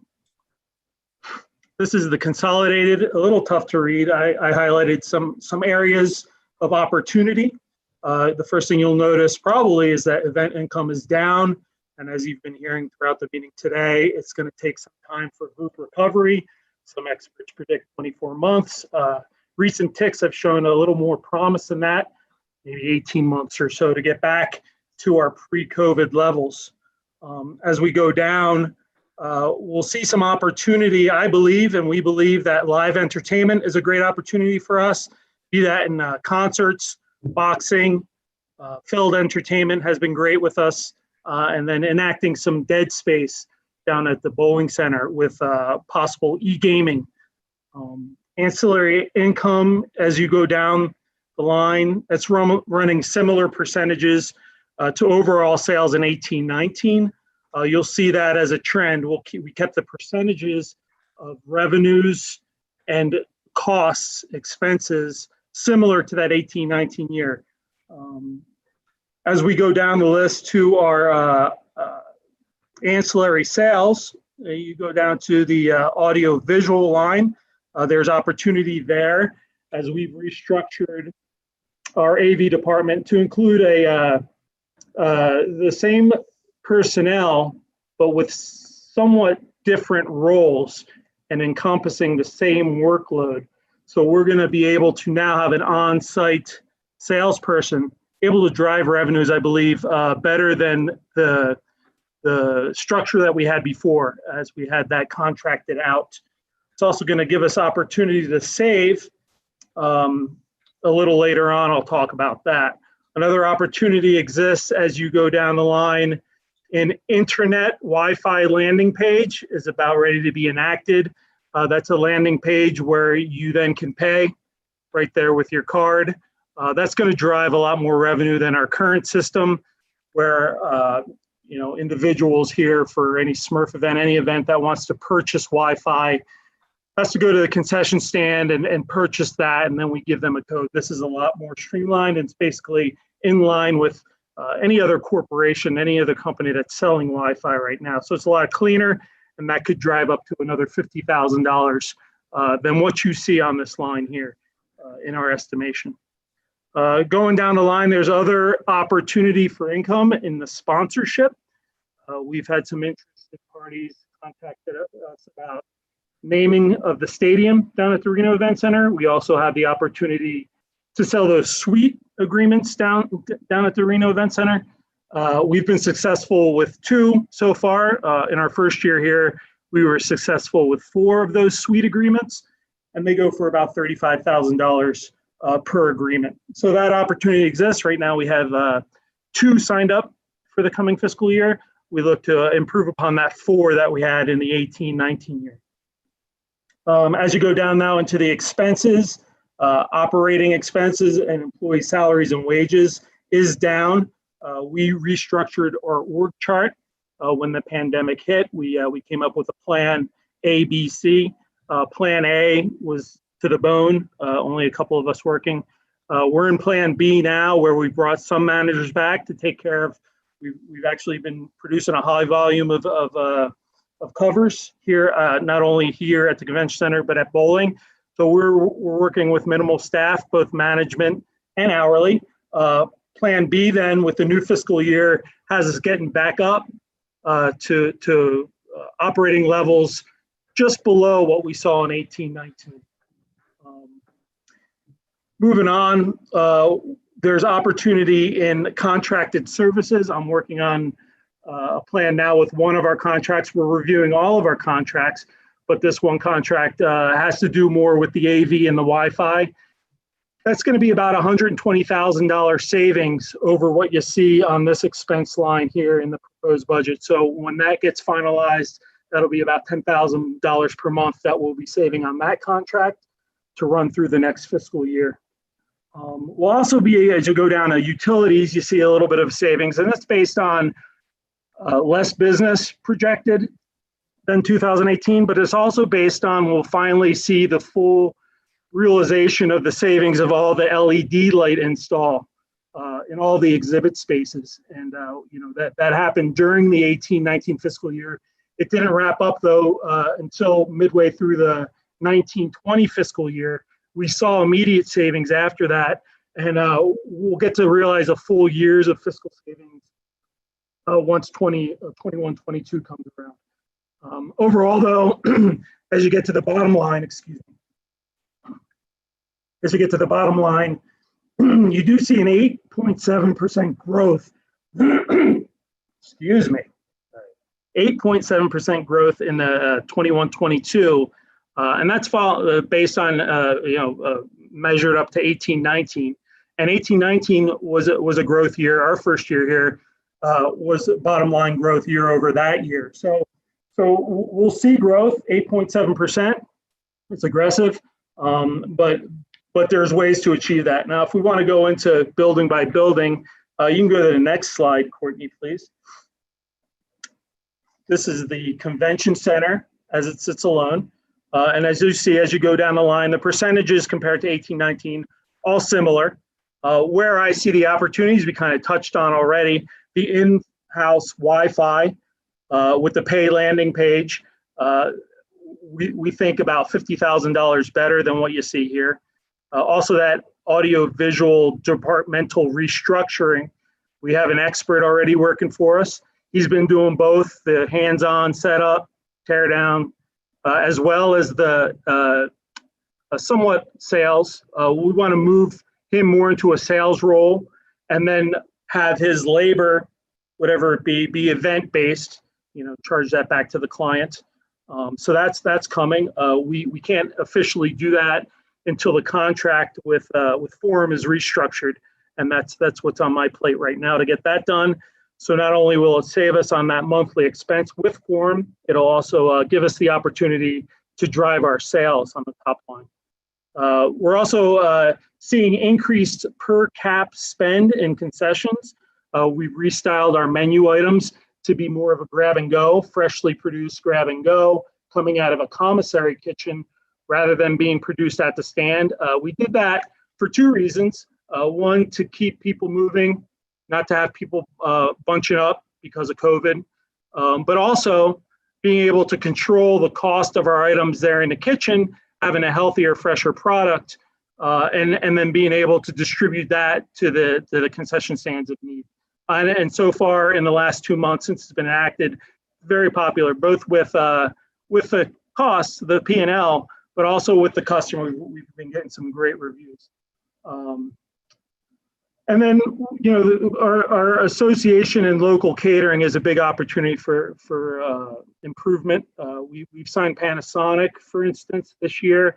They're with us 2 days per week for the remainder of the year. That's a big win for us. We're looking to book more groups like that to have their monthly or weekly or bi-weekly meetings with us, as well as local catering. We've been a hit with weddings. We just had one 2 weeks ago, real big hit with that. We have 2 more proposals out there for weddings. We did a prom last Saturday night, and everything's been going stellar. So we see opportunity to drive revenue in all those areas. And we've also got our corporate, or ASM Global Corporate has detailed a plan for their backing and their support. And it's interesting, and we're in the process now. Charles has said he's working with our corporate offices of detailing out what that plan looks like for our property. Not such a general plan, but actual specific action items that's going to help drive group business, drive local business, get our sales teams trained and up to speed. So very exciting opportunities there.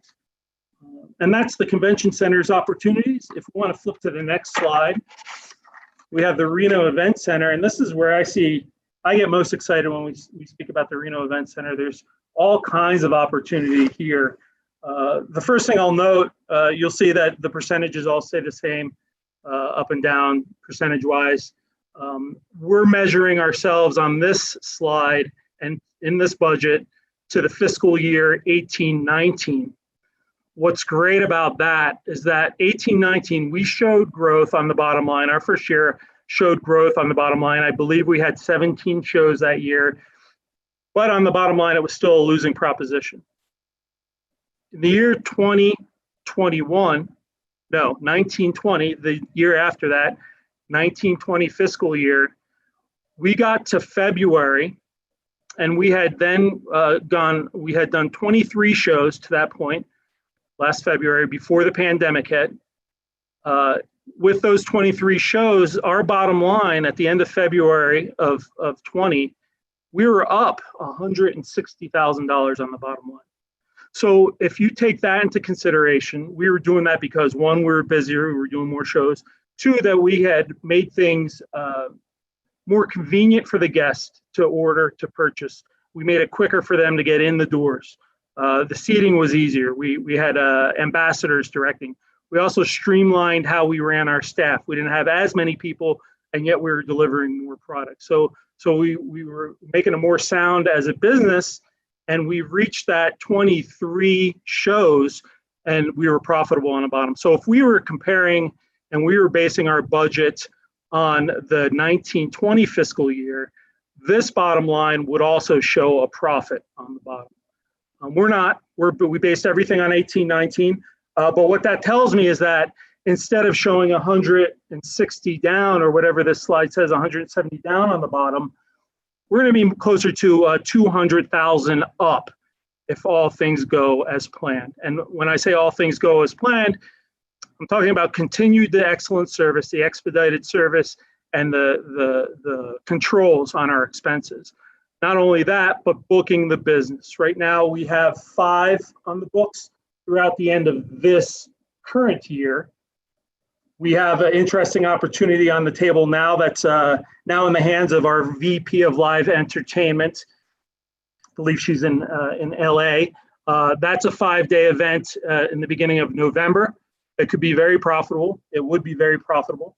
But as long as we get to that number, that 23 shows, we'll be profitable.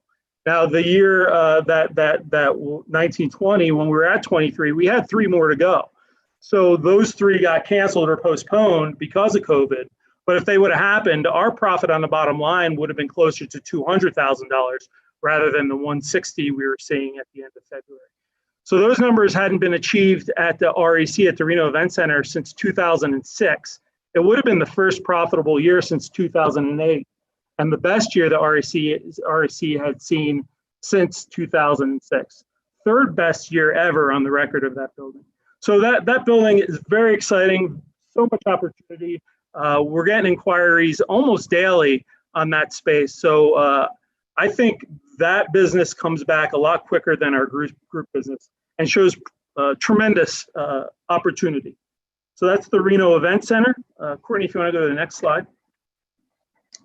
The National Bowling Stadium is also an interesting building. We attempted before the pandemic to enact the Kingpin Club to some success. 2 days a week we were open, Wednesdays and Thursdays. The bar was open from 5 until midnight. We didn't get the average revenue up to where I wanted. And then we had to close down because the tour was coming in. The tour takes over at the end of January, and then they start their setup. So that building is theirs. This coming year, we don't have to worry about that. And we love the business of the tour, don't get me wrong. We would take them any and every year if we had the opportunity. But in the meantime, there is opportunity. And where I see the opportunity, one, catering. We've grown catering down at Kingpin. Holiday parties are a success. And we've sell out every weekend in December for the last 2 years for holiday parties. So that's one. Enacting the dead space, though, I see as a major opportunity. And what I mean by that is the space that's the museum for the Hall of Fame downstairs is for all intents and purposes, dead space. It doesn't drive any revenue. I've had a couple of interesting inquiries. One very interested business wanting to move in there on their dime and do the build out for e-gaming and virtual gaming. So that's on the table. That's up for discussion, and it could drive revenue. And if we could combine those 2 areas with Kingpin and have kind of one stop, here's where you eat and play, and just across the hall is where you do your virtual gaming. That's a tremendous opportunity. And then the smaller leagues out of Northern California, and we even see some coming out of Oregon now that take up our space on the Fridays and Saturdays and Sundays.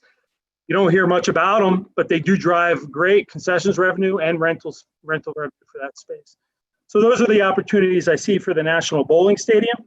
Moving on to the next slide, the last slide, Courtney. This is the Reno Sparks Livestock Event Center. And they stay busy no matter what. Right now, they've been busy with the COVID testing, now the vaccinations. But as far as a revenue driver, what does best out there are Latino concerts that we do. They always perform well. Feld Entertainment has been great with the monster trucks and the Enduro Cross. So we're looking to focus our on them and getting them Feld Entertainment, and anyone else wants to rent the space. Those are 1 or 2 or 3 hits per weekend, but they drive a tremendous amount of revenue. So those are the opportunities that we see for our Reno Sparks Livestock Event Center. Overall, though, this budget was put together to be achievable. We completely understand it to be achievable, and we believe we're going to surpass that bottom. Overall, we're showing that loss on the bottom under $3.8 million, whereas previous years it was up over $4 million. And that concludes my presentation. I'm available to answer any questions you may have. Okay, great. All right, I'd like to ask any board members to weigh in on Dante's presentation. Anyone have any questions?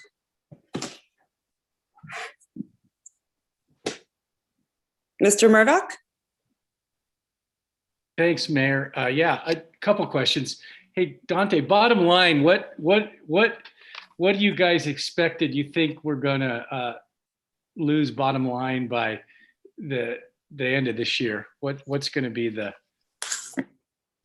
fiscal year loss? This fiscal year loss? Yeah. I think it's approaching $5 million, Rick. I don't have the exact number in front of me. Yeah. Appreciate that. The other side, I just curious on the concerts too, as they're slow to come back. And I know the smaller venues are having luck. I know a lot of the competitors have good concerts. I know Tahoe's got some concerts. We don't see a lot coming to Reno right now other than in some of our facilities. So when you say concerts and that's the best upside for the REC, where do you see that coming from?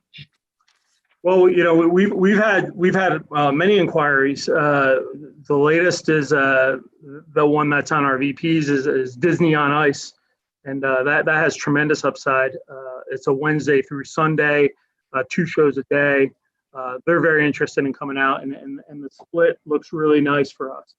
And the risk, I think the reward tremendously outweighs the risk. So that would be 5 shows in November. That's not definite. Again, that's on our corporate board. The 5 shows that we've rebooked, or the 5 shows that are booked coming up, 4 are guaranteed sellouts. I'm going to say. We have Seinfeld coming back. We have Jeff Dunham. We have this Latino concert coming out of LA, which they say it's in December. That's going to sell out in minutes, is what they tell us. So I think there's we got our tentacles out there. The corporate plan, they're helping us as well. So I have a list of bullet points on what our corporate team is doing, and really it happened after AEG and SMG merged. Right after that, that's when we started seeing these shows just come flying through there. And that's when, we went from 17 events a year and shot up to, I think we had 26 for the second year, for the fiscal year before COVID shut us down. Out of those 26, 23 were actualized. So AEG really brought a lot to the table with that merger, I believe. They drove a lot of that live business. So we're relying on them, Rick, to help us with that. That's great. One more thing, when I just remember this, and I appreciate that you mentioned it in your presentation, which is good for our sales teams, but that you guys have such a pipeline. And when we originally did the deal with SMG, then you guys went to ASM, we were sold, you would bring concerts, you would bring conventions. I hope that you mentioned it. I hope that's true. That would be really helpful to our area, heads and beds. And I think it's important to know that downtown too, there's other help that you get doing those concerts. It's not you guys. I think you really need to make a point there that there's underwriters here. And, sure. Yeah, and it's all, if they don't, some of those concerts won't come unless we agree to it. And it's not, so, I mean, to get 25 concerts, that's a big number, a lot of underwriting. But anyway, that point being made, I would just ask that if you guys truly have the convention pipelines and the things that you say, please bring them to Reno, Tahoe. Of course, yes, of course, Rick, and actually had a nice conversation with Mr. Larangetta last week, and we're going to work together on that action plan to send over to LA and to Philly, and get these guys helping us out for sure. We're honestly, I'm a Reno person. My family's here in Reno. I want to see this thing succeed, and it doesn't succeed unless unless we get heads in beds and then we get the convention center booming and then we get the concerts at RAC. So we're all in to win for sure. Thank you, Rick. One more question, if I may. Just the final question is pre-ASM, pre-SMG. We lost 3-5 in the place running it ourselves. Now we're losing. I know we had a pandemic, but in 19 we lost 5 million. How do we fix that? I mean, how do you get to the 3-5 number? Because that's a lot of money that we have to come out of the general fund and fund this. I mean, yeah, I'm just questioning that question. Sure, and I believe the conversation is going back and forth about whether that's apples to apples comparison, Rick. When we first developed the budget in 18-19, our first fiscal year here, that budget bottom line was based on growth. So the number 3.5 and 4, our first year here was, I think, is a 4.1 loss at the bottom, and that was based on growth year over year. So now the numbers aren't showing growth. That's in John Adams' hands, and I believe Courtney and Charles have had discussions regarding that, as whether those are apples to apples comparison. Yeah, I would love to see a side by side of 18, 19, 19, 20, 2021 budget of apples to apples line items and how each period compares. That would be great. Yeah, I would just say too that we are bleeding since we brought you guys in. I'm just going to be very blunt. Everyone knows on this board, I call the elephant out in the room. I would imagine, Courtney, I've seen some of your numbers, some of the things you've put together. Do you have those? I would love for you to give to the board your presentation on what that looks like. Do you have that? I actually prepared that as part of my budget presentation, so we can skip ahead and look at those numbers right now. Perfect. So Thank you. I prepared an apples to apples comparison for RSCVA losses compared to ASM global losses. The only reconciling item that you need to remove is insurance, because we paid those insurance costs when we were managing the facilities, and we still pay them now. So they're not in ASM's budget. So to tie out to ASM's budget and ASM's losses, you deduct the insurance costs. So you can see in fiscal year 2016, removing insurance, we lost 3 million. In fiscal year 2017, we lost 3.3. In fiscal year 2018, we lost again 3.3. In the first year that ASM managed the facilities, they lost $4.2 million. During the pandemic year, they lost 6.5. They're projected per the current budget they've given me to lose 4.6. We think that will more likely be around 5 million. And this year they've budgeted 3.7. Well, there you go. Okay. Thank you, Courtney. I appreciate it. You know, it's hard for me to look at some of this because there were a few things I remember, and I don't remember how many board members are currently still sitting on the board whenever this was approved. But we also, you know, got rid of a sizable amount of our staff that had been with us for a very, very long time and went to contracted help.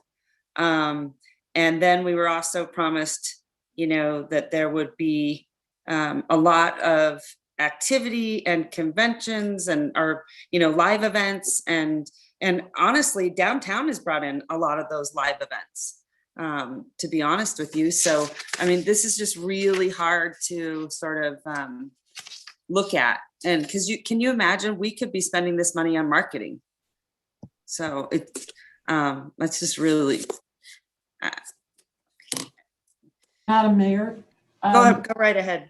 Just a comment, and I know Courtney's going to get into the budget and it may be premature to make these comments, but with all due respect to Dante, and I appreciate his report, I was part of that presentation and all sorts of promises and assurances and guarantees were made. And putting the pandemic aside, you know, I haven't seen a lot of what was promised to us be realized. And I also question why it was necessary to keep senior management fully staffed while the building was virtually closed. And I'll just put that out there, and it's something to discuss at a later time. I know Charles is working with ASM and he'll give us a full report, but I found that very difficult to understand. The building was dark and no one could use it. And yet we had 4 or 5 or 6 senior people fully paid and kept around. And I say that with no offense to the individuals themselves, just a budget issue and whether the right decision was made that these individuals continue to rack up their salaries while the building was basically shut down. Yeah, and I think to Ann's point, those are very good comments, Ann. But I would also like to say, and I know that other facilities, other CVBs did get a discounted rate during COVID. Is that something that you would be amenable to do? Because I know it was offered to other facilities and other CVBs. Is that a question for me, Madam Mayor? Yes, Dante. Charles and John are discussing the management fees and the bottom line on what's going to come out of that. That's current discussion. Mayor, this is Charles. If I could just weigh in, I did ask the ASM management for a discount. Per your point, I have heard of that in other buildings as well, and I asked ASM to consider doing that for us. Yeah, thank you, Charles. Madam Mayor. Yes, go right ahead. Here's Dante, your budget's a little bullish because Seinfeld and Snoop Dogg are moving to 2022, right? I mean, I know we've got Megadeth and the Hispanic group, Los Angeles Azules and Jeff Dunham, but we've got I'm just looking at it and know Reno pretty well. Your budget seems very aggressive, just for the record, and I hope you can deliver it because it's to lose 4 million. I think that number might even be bigger if we don't improve. I know we've got to improve with the way the economy in Reno's going. So I hope you're right. I think it's a little aggressive, but you guys have to figure it out. And again, you sold us a bill of goods, now deliver. That's just business. Appreciate it. All right, Courtney, can we go back to regular screen, please? Absolutely. Madam Mayor, can we get a copy of Dante's presentation? Absolutely. Thank you. We will. Thank you so much. And that would be helpful, just having the board just look at it, digest it when you guys get it, and maybe, provide some more feedback and comments. So thank you. All right, we're going to move right along. Do we, Mr. Kennedy, do we need to make an motion to accept? No, at this point, so that's just a portion of the presentation. So Ms. Jaeger will present the rest of the budget. Or not accept in this case? All right. All right. Go ahead. I'm going to send it right back to you, Courtney. Great, thank you. So we'll go ahead and move on to the remainder of the budget. Today, I am presenting to you the President and CEO's proposed budget for the fiscal year beginning July 1, 2021 and ending June 30th, 2022. So first is our agenda for this presentation. We'll start off by reviewing the strategic plan funding policies. Then we'll review general fund revenues and expenses, talk about the other RSCVA funds, and I originally intended to wrap up this presentation with a summary of the facility budgets and a review of their historical financial performance. So that'll come up again at the end of this presentation. Since at a prior board meeting, the board had requested that update. So we'll start off with the strategic plan funding policies. The budget as a whole is largely guided by the board's strategic funding policies. So we'll discuss how these policies will be addressed in this budget. The first strategic funding policy is the policy related to general fund reserves. This policy calls for ending unassigned fund balance to be at a minimum of 10% of general fund expenditures. In this budget, that would call for an unassigned fund balance at year end that would be approximately $3.1 million. The current budget supports and exceeds this amount. However, items like ASM facility losses will obviously impact our unassigned fund balance. Fund balance is something we reconcile at the fiscal year end and then report back to the board on. For comparison, last year, our unassigned ending fund balance was 8% of general fund expenditures. The next strategic funding policy is the capital reserve account. The ending fund balance in the capital projects fund will be just over $1 million and will meet this goal. We've also budgeted for $300,000 of reserves in the current capital budget for emergencies or unexpected items, which we'll talk about later on in the presentation. Next is the debt sinking fund. As part of the bond refunding closing, we were able to make our next bond payment a few months early, which has the same impact as contributions to the sinking fund. As a result, our debt transfer will decrease by 14% in the budget year compared to the current year, and we aren't going to be required to contribute to the sinking fund. However, this is a strategic funding policy, so we could keep this in mind if we do have additional resources. Next is the rainy day fund. The current balance of the rainy day fund meets the board's financial policies. The projected balance of the rainy day fund at the current year end is $1.1 million. Our CEO has given direction for a 10 to 20% increase next year, which would be about $110,000 to $220,000. Next is annual capital funding. We will meet this policy as the annual capital budget for the year is $2.5 million. And just a reminder for the board, the capital funding program was stopped during fiscal year 20. For fiscal year 21, the original budget had capital funding at a very reduced level, only to cover emergency reserves. When we augmented the budget in fiscal 21, we added a bit more to capital funding, but spending is still at a very reduced level. Meeting this policy in the budget year really helps us complete much needed capital projects that couldn't be addressed during the pandemic. And last is the Air Service Fund. The board's strategic funding policy calls for up to $1.5 million to be budgeted to support new airlift. I have on the screen the historical budgeted amounts for air service. And just as a reminder, in the original fiscal 21 budget, we had $0 budgeted for air service as the board allowed us to pause this initiative during the pandemic. We augmented the budget during December and dedicated $210,000. We are now increasing that to $1 million of budgeted dedicated funds for air service in fiscal 22. And normally it's our process to meet with the Finance and Facilities Committee to present and review the budget prior to the board meeting. We had the Finance and Facilities Committee meeting scheduled for May 18th. However, we were unable to achieve a quorum. 2 members of the Finance Committee were available, however, so we presented the budget to them and we had detailed discussions regarding the budget. As a result of those discussions, we decided to make some adjustments to the budget. So the first adjustment was regarding room license tax revenue estimates. When preparing those revenue estimates, we presented several scenarios to our CEO. The original scenario he chose had room tax license taxes at 81.7% of fiscal year 2019/pre-COVID collections. We reviewed and discussed trends with those 2 members of the Finance and Facilities Committee, and we agreed that it would make sense to choose a less conservative scenario. We also agreed that the additional revenues would first be applied to the capital budget.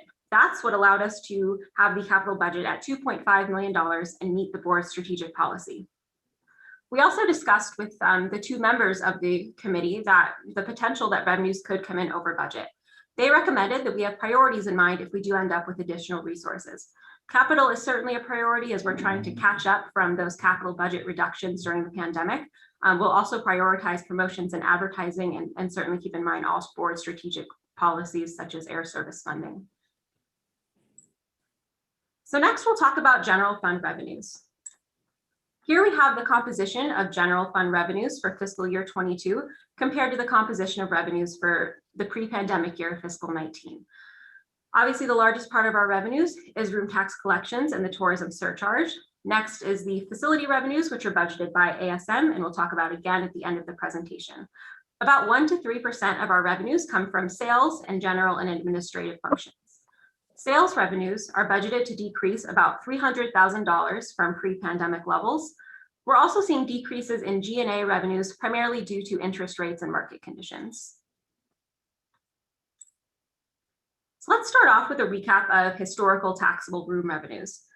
We were consistently having double-digit percentage increases up until fiscal 19, where things slowed down a bit and we only saw about a 3% increase in taxable room revenues. But in fiscal 20, before the pandemic, you'll notice that almost every single month was higher than fiscal 19. So we were on track for a really good year, and then the pandemic hit. In this current fiscal year, total year-to-date taxable revenue through April is about 75% of pre-pandemic levels.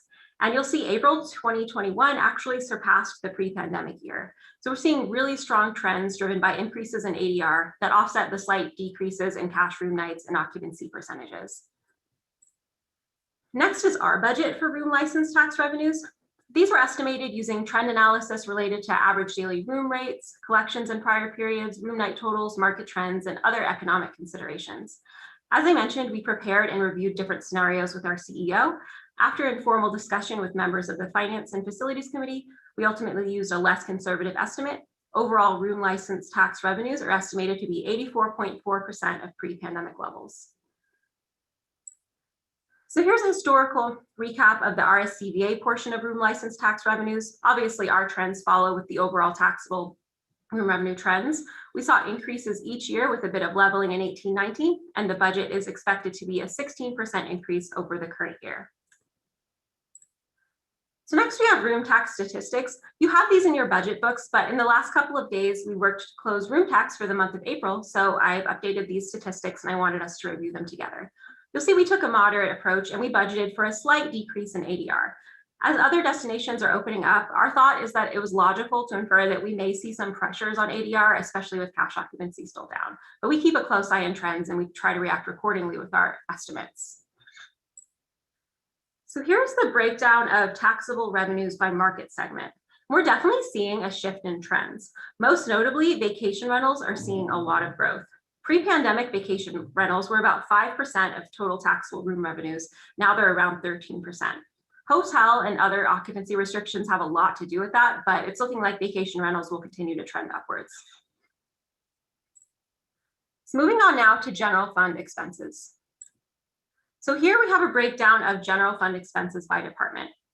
It wasn't the objective to make the composition of expenses match 100% to the pre-pandemic year since operations have changed in the last few years, but it's still a good benchmark since fiscal 20 had significant cuts and fiscal 21 has been in recovery mode with restrictions in place. Here you'll see some contingency amounts budgeted. We also budgeted for contingency in fiscal 19, but we didn't spend it, so it's not listed here as an expense, but it is something we budget for annually. After carefully reviewing and allocating expenses, we did end up at a composition that was very similar to fiscal year 18-19. Most categories are within plus or minus 2% of the pre-pandemic year. And again, we use actual performance here as a benchmark because ending fund balance in fiscal year 19 was budgeted to decrease, but actual performance was much closer to break even. So here we have those same general fund expenses broken down by function. The largest function is supplies and services, and 86% of that is the facilities. So our next largest item would be promotions and advertising. And for the rest of this presentation, we'll dive into these expenses by function with also a department breakdown for review. So here we have the breakdown of payroll and related expenses. The majority of our payroll is sales with 48% of the total. And going into the pandemic, we had budgeted for 52 full-time positions and 3 part-time positions. Several of those positions were vacant during that fiscal year. For this budget year, we are budgeting for 38 full-time positions and 1 part-time position. Regarding payroll and related expenses, some of the objectives in the budget year are a 3% COLA that will be effective for all staff at the beginning of the fiscal year. And just a reminder, merit increases were paused during fiscal year 20 and have not resumed since. Nevada PERS has also mandated an increase in the employer contribution rate, and we are anticipating increases in group health insurance costs with more retirees joining our plan, which drives up the overall premiums, and per our preliminary consultations with our broker, which are showing tougher conditions this year in the market. So next is supplies and services. 86% of this expense is facility costs. The smaller remainder of this item is supplies, contracted services, equipment leases, general liability insurance, and other services. As we'll present later on in the meeting, we are anticipating increases in general liability insurance. The property and casualty insurance market just continues to face challenges regarding substantial loss claims, reduced investment income, and just ongoing challenges of the COVID-19 pandemic. This item also supports certain organizational initiatives, such as U.S. travel membership, Destinations International membership, and that Destination Next study that will be completed. So next is travel and entertainment. This is budgeted at 77% of pre-COVID levels. We obviously eliminated some positions that would normally have travel and entertainment costs, such as a regional sales director position. So this would lead to an overall decrease in the category. This is also where conference registrations are charged, so it makes sense to have less overall in this line item. Overall, 84% goes to sales. We made very small shifts to support organizational initiatives, including CEO objectives, and to allow for increased marketing department representation at events. So next we have promotions and advertising. This area was a priority and is budgeted at 85% of pre-COVID levels. In this category, we're emphasizing advertising spend, including digital advertising and increases in tour and travel related advertising, and then also the amounts budgeted towards air service. So next we have special projects. On the sales side, this is where booking incentives, sponsorships, and related items are recorded. Within that line this year, some new items that support organizational goals are the ASAE strategic partnership and costs associated with the Consumer Advisory Board. We also have $365,000 budgeted for the U.S. Conference of Mayors, and as we talked about previously, we have $500,000 in special event funding budgeted in marketing. So here we have the apportionment. Legislation enacted in 1999 requires that 1/2 of the proceeds received from transient lodging taxes collected in Incline Village and Crystal Bay is granted to the Incline Village Crystal Bay Visitors Bureau. Collection trends have shown an increase in the apportionment, largely driven by vacation rentals. So our total apportionment is budgeted to increase from pre-COVID levels, and we're seeing that this year will be an increase from pre-COVID levels as well. So next we'll talk about the RSCVA's other funds, including the Capital Projects Fund, the Insurance Fund, and the Debt Service Fund. As previously discussed, the capital budget is $2.5 million. 32% of the expenditures are budgeted towards the Reno Sparks Convention Center, 56 are going towards the Reno Sparks Livestock Event Center, and 12 towards emergency reserves. And in your packet, you have the capital projects detail. We can quickly review it here as well. At the Convention Center, the largest project budgeted is related to the overhaul of the security camera system and replacing boiler burners. At the Livestock Event Center, the largest projects are related to asphalt repairs in the north parking lot, much needed restroom renovations, and replacing the old scoreboard. So next we have the Insurance Fund. This was covered during our discussion of payroll and related benefits, but as you're aware, we have a separate fund that accounts for the health insurance and workers' compensation activities at the RSCVA. Fund balance in this fund is generally very minimal. In fiscal 19, we had a slight increase, and this year you'll see we have a slight decrease. So debt service transfers will decrease 14% in the current year from the prior year. Obviously, debt service transfers vary from year to year to meet our debt service requirements. We've discussed the refunding in detail in prior meetings, and at the end of the fiscal year, our total outstanding debt balance will be around $84 million. Right, and as I discussed at a prior board meeting, the board requested a historical review of the facility financial performance. So we're going to cover that here. We've already talked about it in depth. We'll go over it one more time and just show an overview of historical facility performance to the budget that was presented by ASM earlier. So we've already reviewed this chart that does an apples to apples comparison of RSCVA losses compared to ASM Global losses for the facilities when managed by ASM Global. And here's the breakdown you have in your board packet. We received the April numbers in the last few days, so I've updated the chart to show April losses for ASM. So this green line shows the loss before insurance costs through April. It is for ASM $4.2 million. They had budgeted 3.5 originally, so that is over budget. And through the end of the fiscal year, it's anticipated to be around $4.6 to $5 million of a total loss versus that original $3.5 million budgeted loss.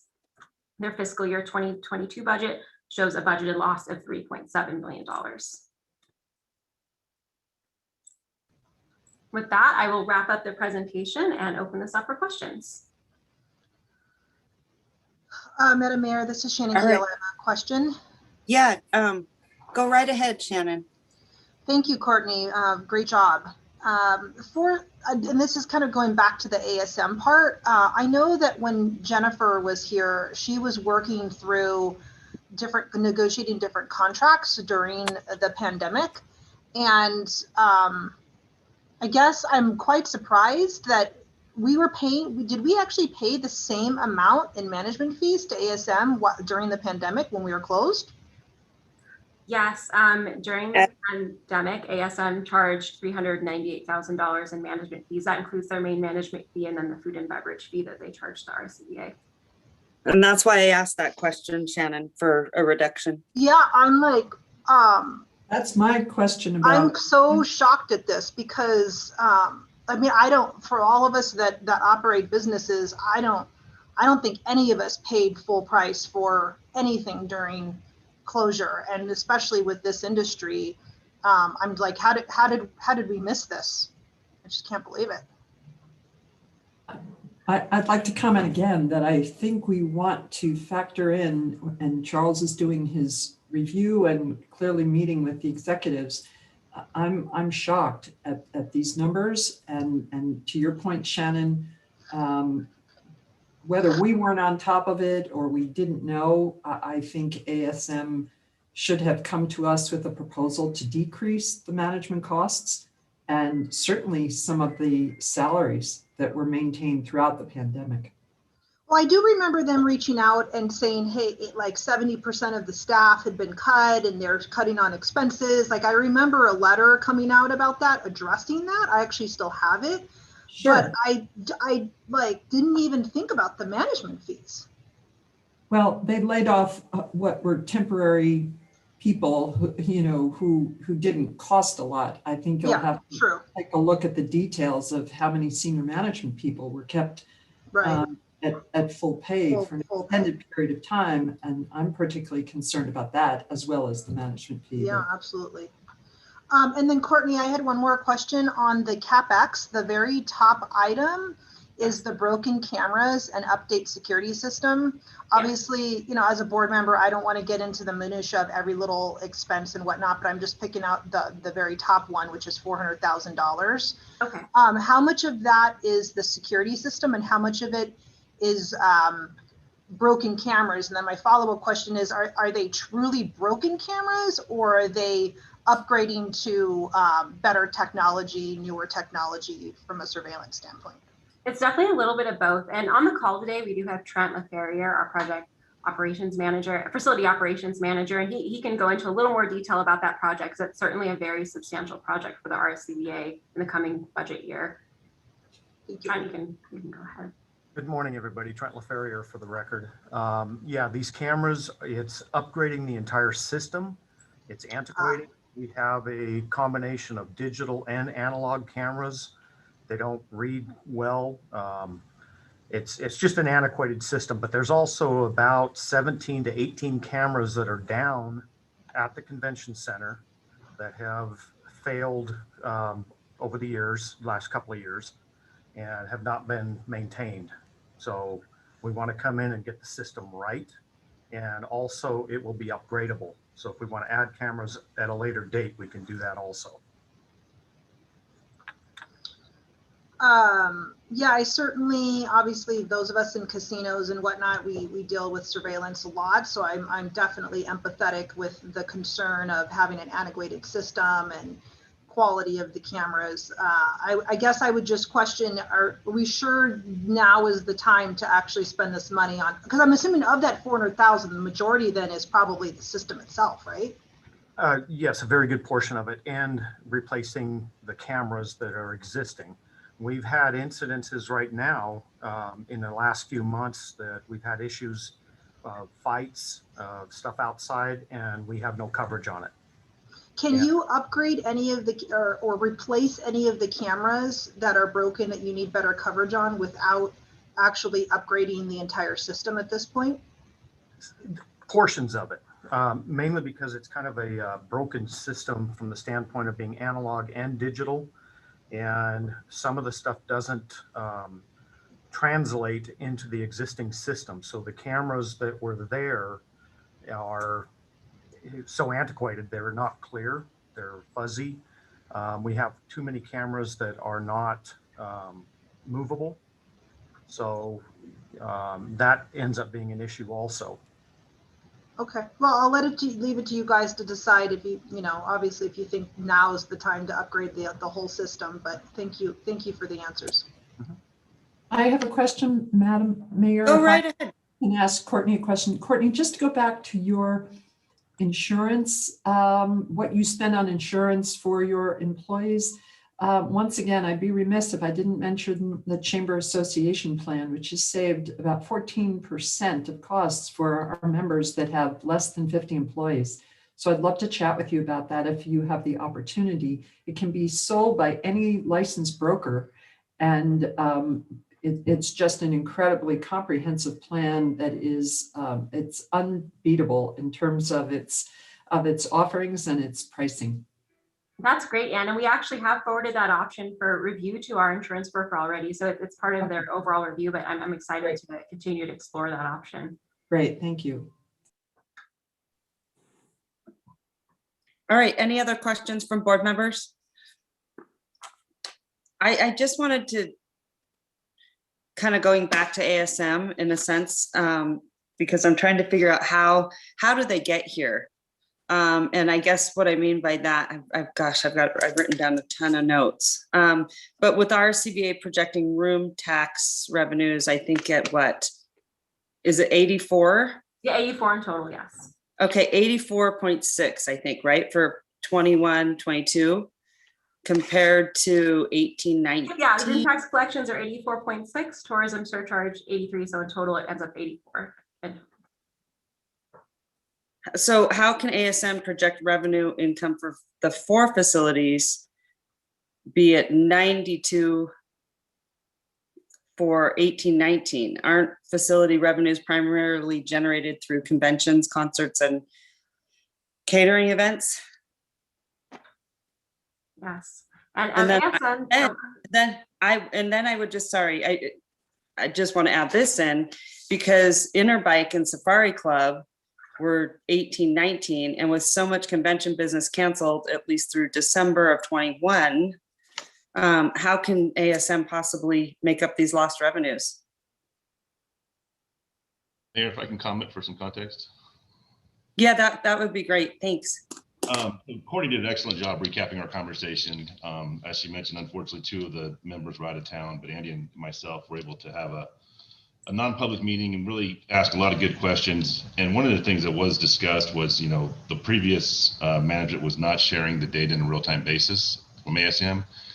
And so that was kind of the biggest concern of the budget, was their portion of our operating expenses, and how can Charles and Courtney kind of keep those guys to bay on a real-time basis and not wait till after the fact and get some reporting in hand. So I think that would probably be the biggest concern and goal for those guys to maintain the budget, is make sure they don't get out of control and blow our budget for us, which obviously looks like they could do in a very big way.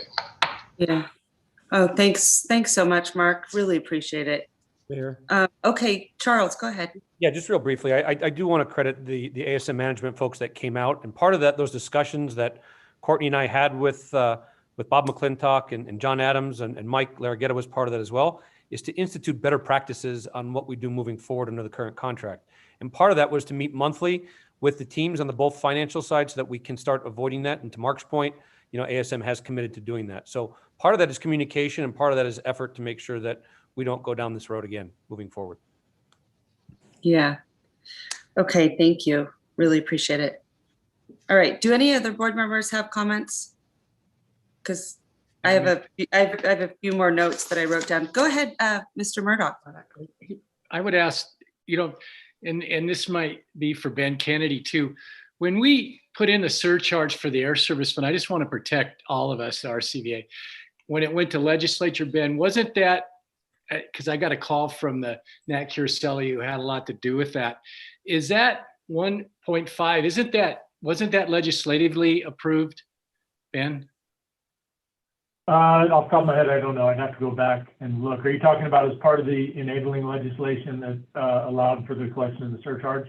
Yes, and I just want to make sure we don't, as the RCVA, because I really don't want to see. I know that we can adjust because we all talked about it as if the revenues go up or down, but I don't want to ever short sheet that Air Service Fund, because right now we are in line to get some new stuff coming down fast with these airlines. And I just want to make sure it's there so we don't have to go through a whole hoop to do it. But also let's make sure legislatively, because it was earmarked specifically for air service marketing and funds. So I want to make sure we don't get in trouble there on that, changing the budget.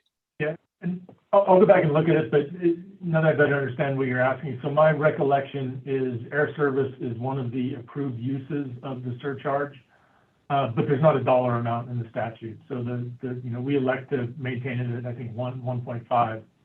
I don't believe that's statutorily mandated, but it's one of the approved expenses for those funds. Good deal. Thank you. I remember correctly, there's $1 million reserve fund that could go towards air fund if we chose to do it as a board. Is that correct, Courtney? Yeah, and the board could absolutely dedicate more funds from the rainy day fund and other reserves for sure. So Courtney, under revenues, just looking at the room tax collections seems conservative, because if room tax returns for March and April are an indication of what 21 would look like, we'll see room tax much higher, I would think, than 84.6, right? So if room tax exceeds that, your budgeting will be able to be augmented, correct? Yes, and that was our CEO's direction, was to budget still conservatively towards the beginning of the budget and then present to the board and augment likely in December if revenues come in above budget, and let the board know how we allocate those resources. And we discussed it with the members of the committee. Okay, so with the additional money, where would that go to? What priorities? I guess, Charles, that might be you. Yeah, we have priorities that are set up that we visited with the subcommittee on, and still developing whether we need to add a couple more bodies from a staff standpoint, or augment the airfare, or augment the capital improvements area. All of those were discussed.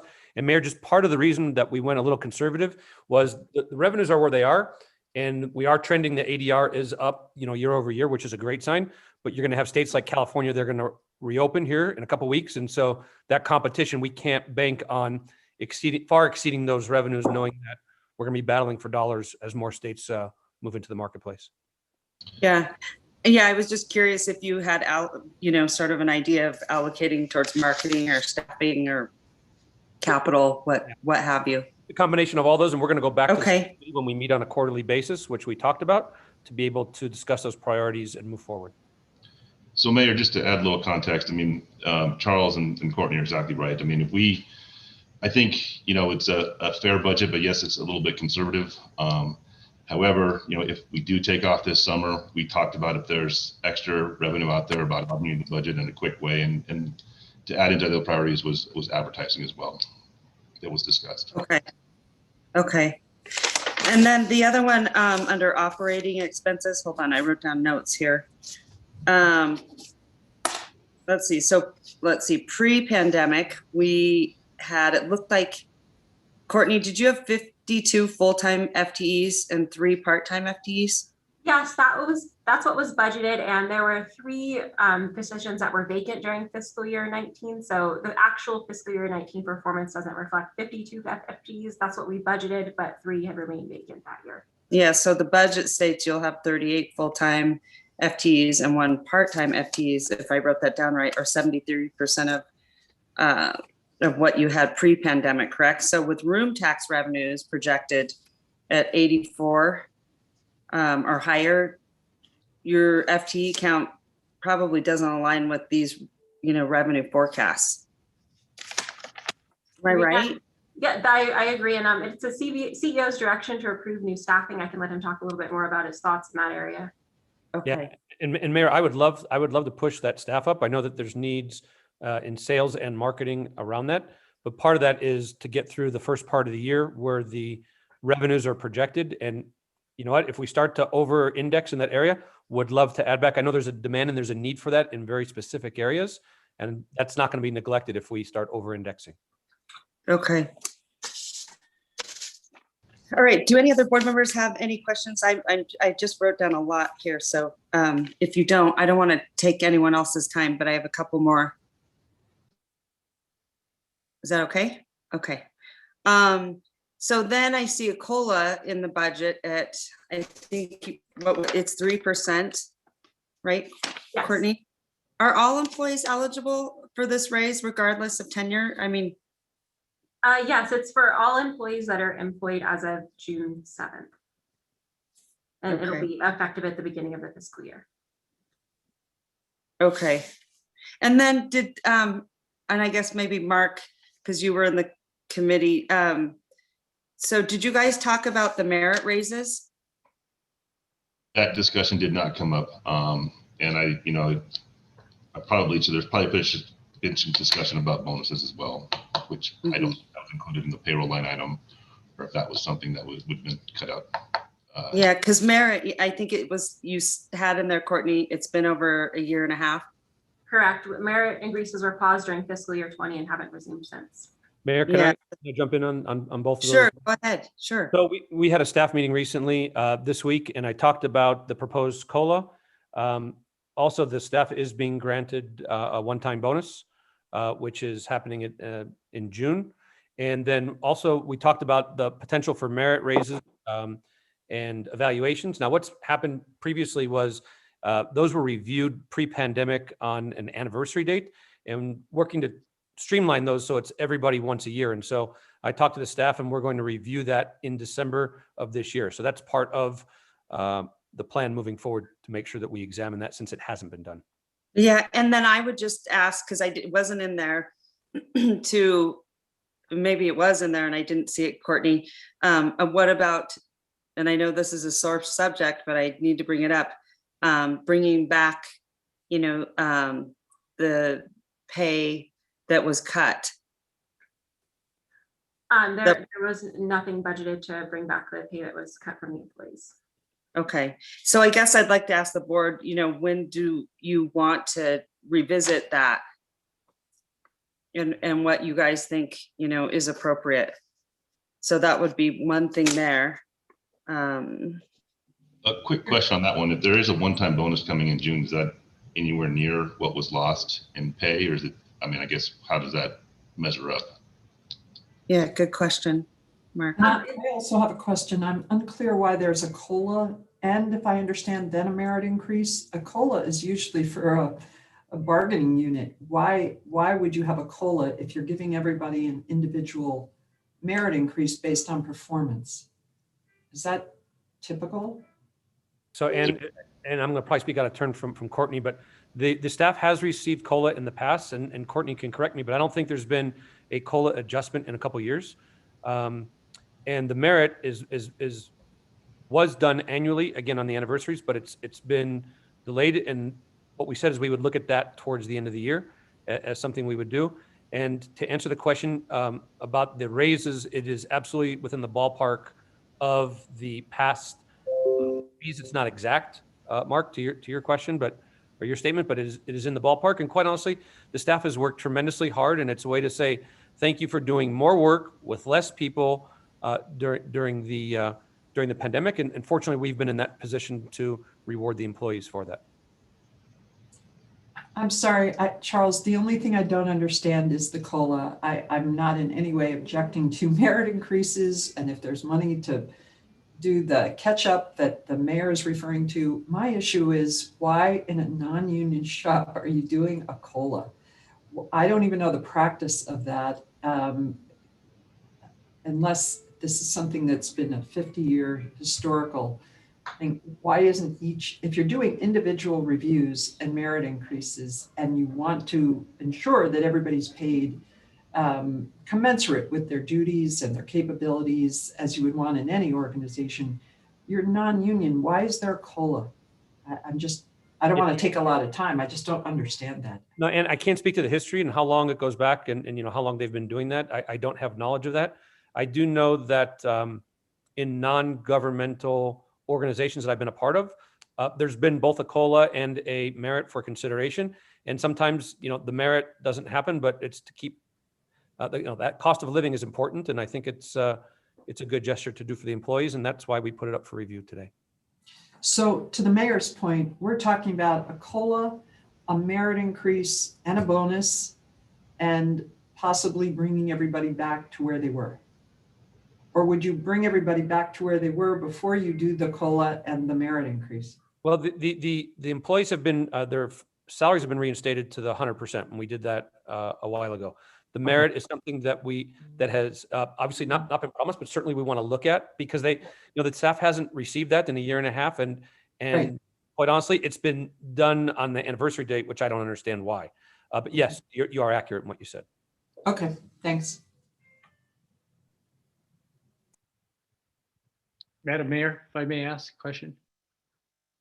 Hello? Sorry, so sorry.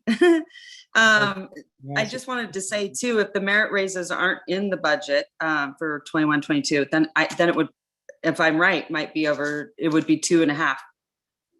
Then, correct? Is that right, Courtney? Correct, All right. yes. At that point, I'm we just go down all these. factors. Yeah, okay, I'm just writing down all these notes. I was trying to catch up while you were giving the presentation. Okay, all right, thank you. Go ahead, Rick Murdoch, go ahead. Hey, are we on the bonus program? What is that based on, the bonus? How do you calculate that, Courtney? That's budgeted as well, right? Correct. The CEO determined percentages based on department and positions. And Rick, that was done in the current fiscal, not on the new fiscal. Right. Got it. Okay. Okay, and then just one last question, under probably operating expenses, travel and, entertainment, both convention sales and tourism sales are, down, right?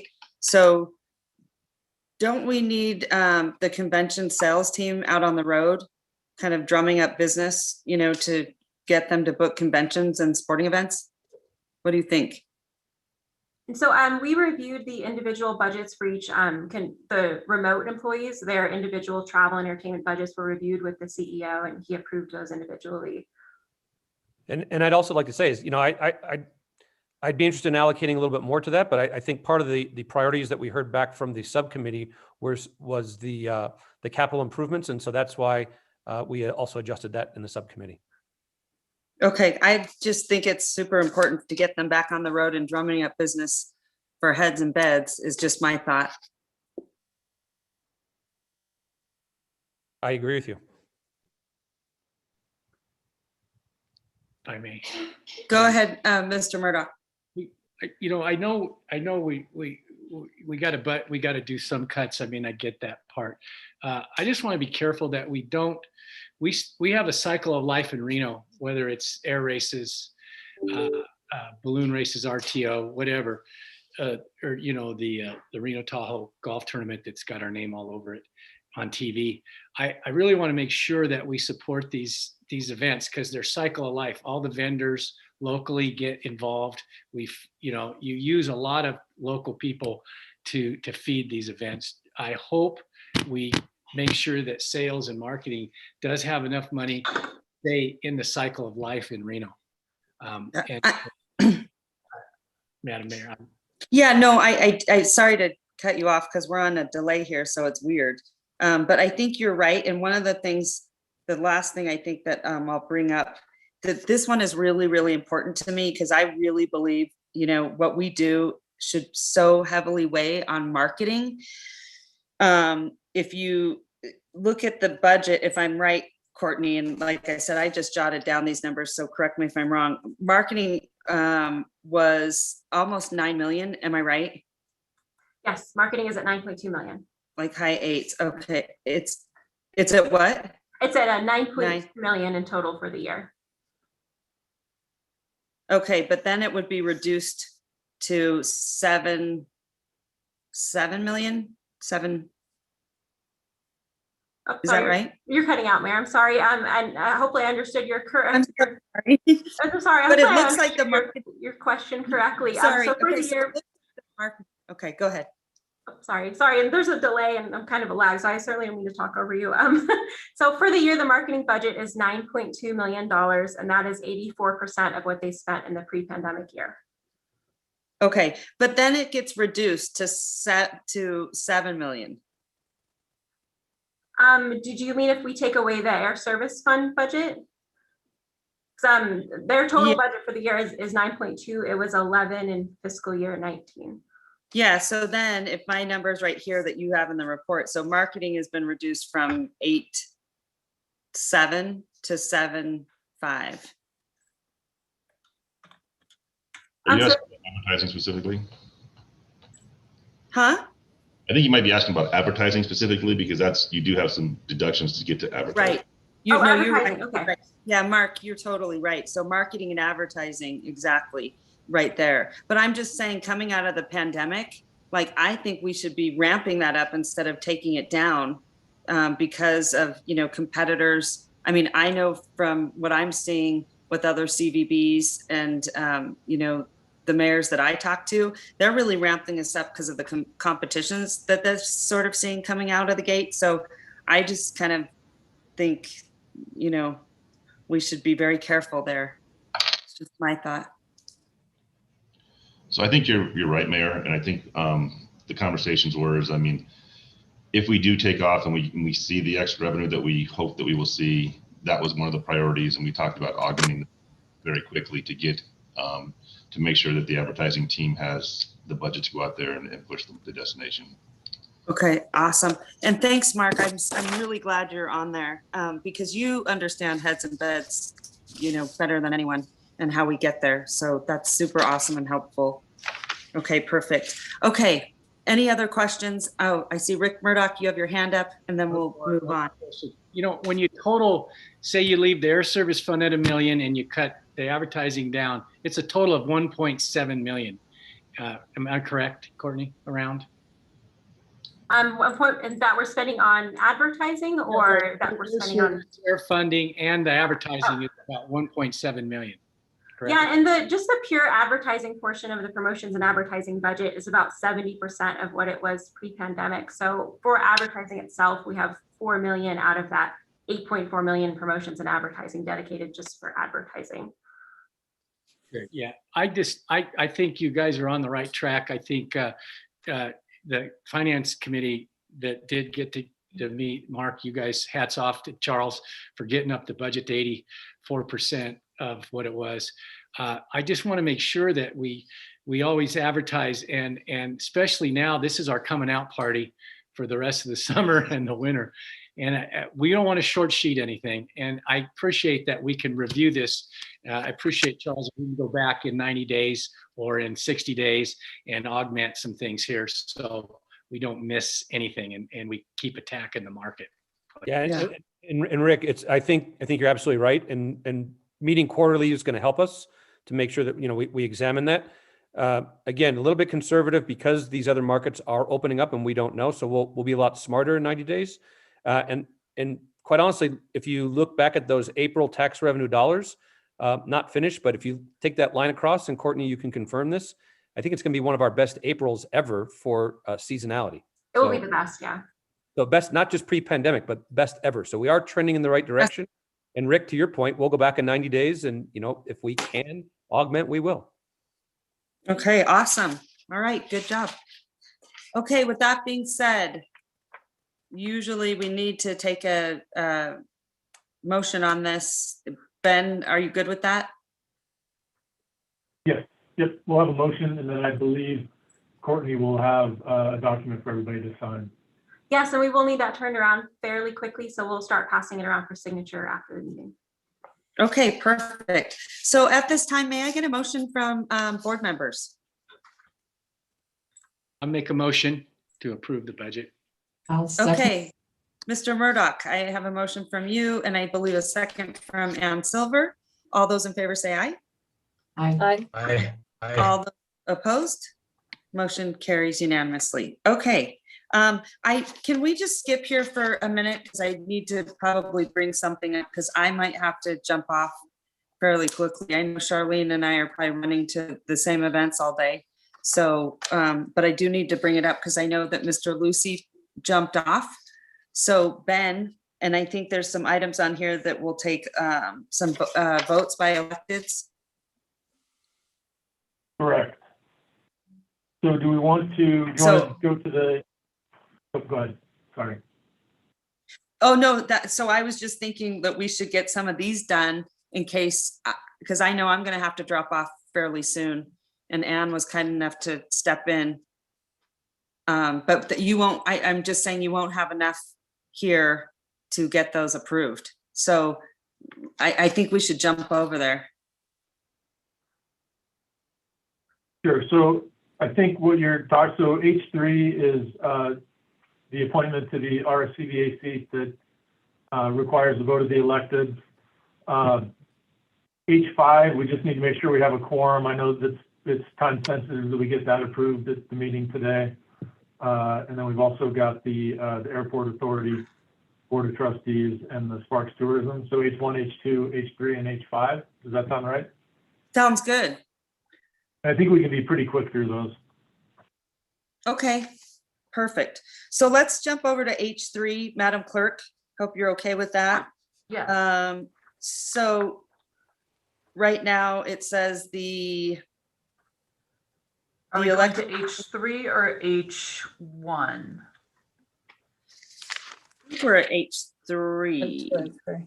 So 1, 2, and 3. Okay. Yeah, the elected is H3. Do you want me to just jump into H3? Yes, that's great. But why don't we just start with H1 and then we'll just get through all these. Sound good? So we're kind of in somewhat of an order. Okay, so let's do that. So this is H1, appointment of member to Sparks Tourism Facility and Revitalization Steering Committee. The Board of Directors will consider the appointment of Charles Harris to the Sparks Tourism Facility and Revitalization Steering Committee to fill a vacated seat. The board will consider and discuss the appointment and may take action regarding the same. So may I have a motion to appoint Charles? Madam Mayor, is this on all these appointments? It is only the 3 electeds who vote on this? No, this is for everyone, and H3 will be for just you and I. Okay. I'll let you know. Okay, Councilwoman. Okay, I'll go ahead and make the nomination on H1. Okay. Of the appointment of Charles Harris to the Sparks Tourism Facility and Revitalization Steering Committee. Okay, perfect. And I have a second, I think, from Mr. Sturbins. Right. All those in favor say aye. Aye. All those opposed? Motion carries unanimously. Okay, good job. Okay, so now we're heading over to item H2. This is the appointment of member to the Reno Tahoe Airport Authority Board of Trustees to represent consumers of services provided at the airport. And I believe that we have Carol Chapman on here, the reappointment. So may I get a motion? I move to approve Carol Chaplin. I'm sorry. All right. Thank you so much. I have a motion from Ann Silver, I believe a second from Mr. Murdoch. All those in favor say aye. Aye. Aye. All those opposed? Motion carries unanimously. Good job. Okay, moving right along. This is item H3, so this would be you, Councilwoman Bybee. This is the RSCVA Board appointment of Reno Sparks Chamber of Commerce Board of Directors, seat pursuant to NRS 244A.601. And we have up for reappointment Ann Silver. So I'd like to make the motion to reappoint Ann Silver. May I get a second? And I will second that motion. Okay, thank you. I have a motion and a second. All those in favor say aye. Aye. All those opposed? Motion carries unanimously. Okay, moving right along. Item H4. This is review, discussion, and possible action regarding the formation of a downtown facilities committee. The Board of Directors is being asked to review, discuss, and possibly approve the creation of a downtown facilities committee comprised of appointed RSCVA board members and downtown stakeholders to address various issues pertaining to the downtown RSCVA facilities. The board may take action to create the downtown facility committee and provide direction thereto. Okay, so may I get a motion to approve this committee downtown? Mayor, I have a question. Go ahead. I'm really unclear on on forming this committee, kind of where this is coming from and what this committee would do that the RSCVA and our staff is not doing in oversight along with ASM on the facilities, kind of the need for another subcommittee and its purpose. Thank you. Yeah, well, Charlene, we've talked about this for a long time, getting stakeholders in downtown and other, like bid members and things like that to come back and just give advisory, board advisory notes on whether it's bid issues or Truckee River issues or facility issues. There's a lot sort of going on in downtown. I always say downtown is like a city inside a city. And now more than ever with all the activity moving around down there, that we wanted to, because you have a lot of people that are business owners and also casino owners that are not on our board that have expressed having somewhat of a voice or having, coming to the board with some feedback, ideas, and opinions. So we thought it would be a great way to collaborate with all of the momentum, but all the complexities of downtown. so that they could come and do some advisory work with our board. Okay, so this would be a committee that's an advisory committee, not a committee that has authority to take any action, correct? Exactly. Okay. All right. Madam Mayor, if I could Mr. Kennedy. just quickly for the record, just so everybody's clear, this would be a subcommittee of the RSCVA, just like facilities and finance and executive and legislative. It'd be subject to open meeting law. I believe initially we had discussed there'd be a couple board members on that committee, and then the rest of the committee would be comprised of the stakeholders. Per RSCVA board policies, the committee is non-binding, so it can only make recommendations. And the chair, so Madam Mayor, is charged with appointing the committee members. So we're all clear. Yeah, and that's a good segue into my next request. So are there any of you that would like to serve on that committee? Please let me know. Be great to have your participation. So are you clear on that, Councilwoman Bybee? Do you understand now? Yes, I can't hear you. Yeah, yes, I am. I just, it is another subcommittee, but you answered the questions that I had. Thank you. Okay. All right. So can I get a motion, please? I'll make the motion to approve the creation of a committee regarding the formation, regarding downtown facilities relative to the RSCVA. All right, thank you. So I have a motion. Silver. Is that a second from Mr. Chapman? From Mark. Andy, is that a second from you? No, Mark. Okay, all those in favor say aye. Aye. Aye. All those opposed, motion carries unanimously. Okay, heading on over to item H5. Amendment to the interlocal agreement with Washoe County. The Board of Directors is being asked to review, discuss, and possibly approve an amendment to the existing interlocal agreement between the RSCVA and the Washoe County to provide that Washoe County, rather than the RSCVA, will pay for the cost to pave what is known as the Armory site at the Reno Sparks Livestock Event Center and for other matters related thereto. So the RSCVA will be paying for the paving, correct, Charles? Yes. No. County is, Ben Kennedy can go into more details. Okay, go ahead. County is. So I'll just give everybody a brief history. So the RSCVA and Washoe County are parties to an interlocal agreement that discusses parking in the areas around the Reno Livestock Event Center. That interlocal agreement gives the RSCVA, or gave the RSCVA, the right to demolish what was known as the Armory site, which was an abandoned National Guard Armory building, and construct a parking lot on that site. Prior to the pandemic, the RSCVA demolished the Armory building, but hadn't undertaken the paving yet. That paving project was put on hold because of COVID. The county's come to the RSCVA and is indicated they want that site paved sooner rather than later, and so the county's willing to do it at their expense. So that's what this amendment does. It just puts the expense of the paving project onto the county versus the RSCVA. We circulated the proposed amendment. That amendment was approved by the Board of County Commissioners at their meeting yesterday. So an approval of this amendment just approves the county undertaking and paying for that paving project. Doesn't change anything else as far as rights to the parking. Okay. I would make a motion to approve as presented. Okay, perfect. I have a motion, Mr. Sturbins. Do I have a second? Second. Ann Silver. Second from Ann Silver. All those in favor say aye. Aye. All those opposed? Motion carries unanimously.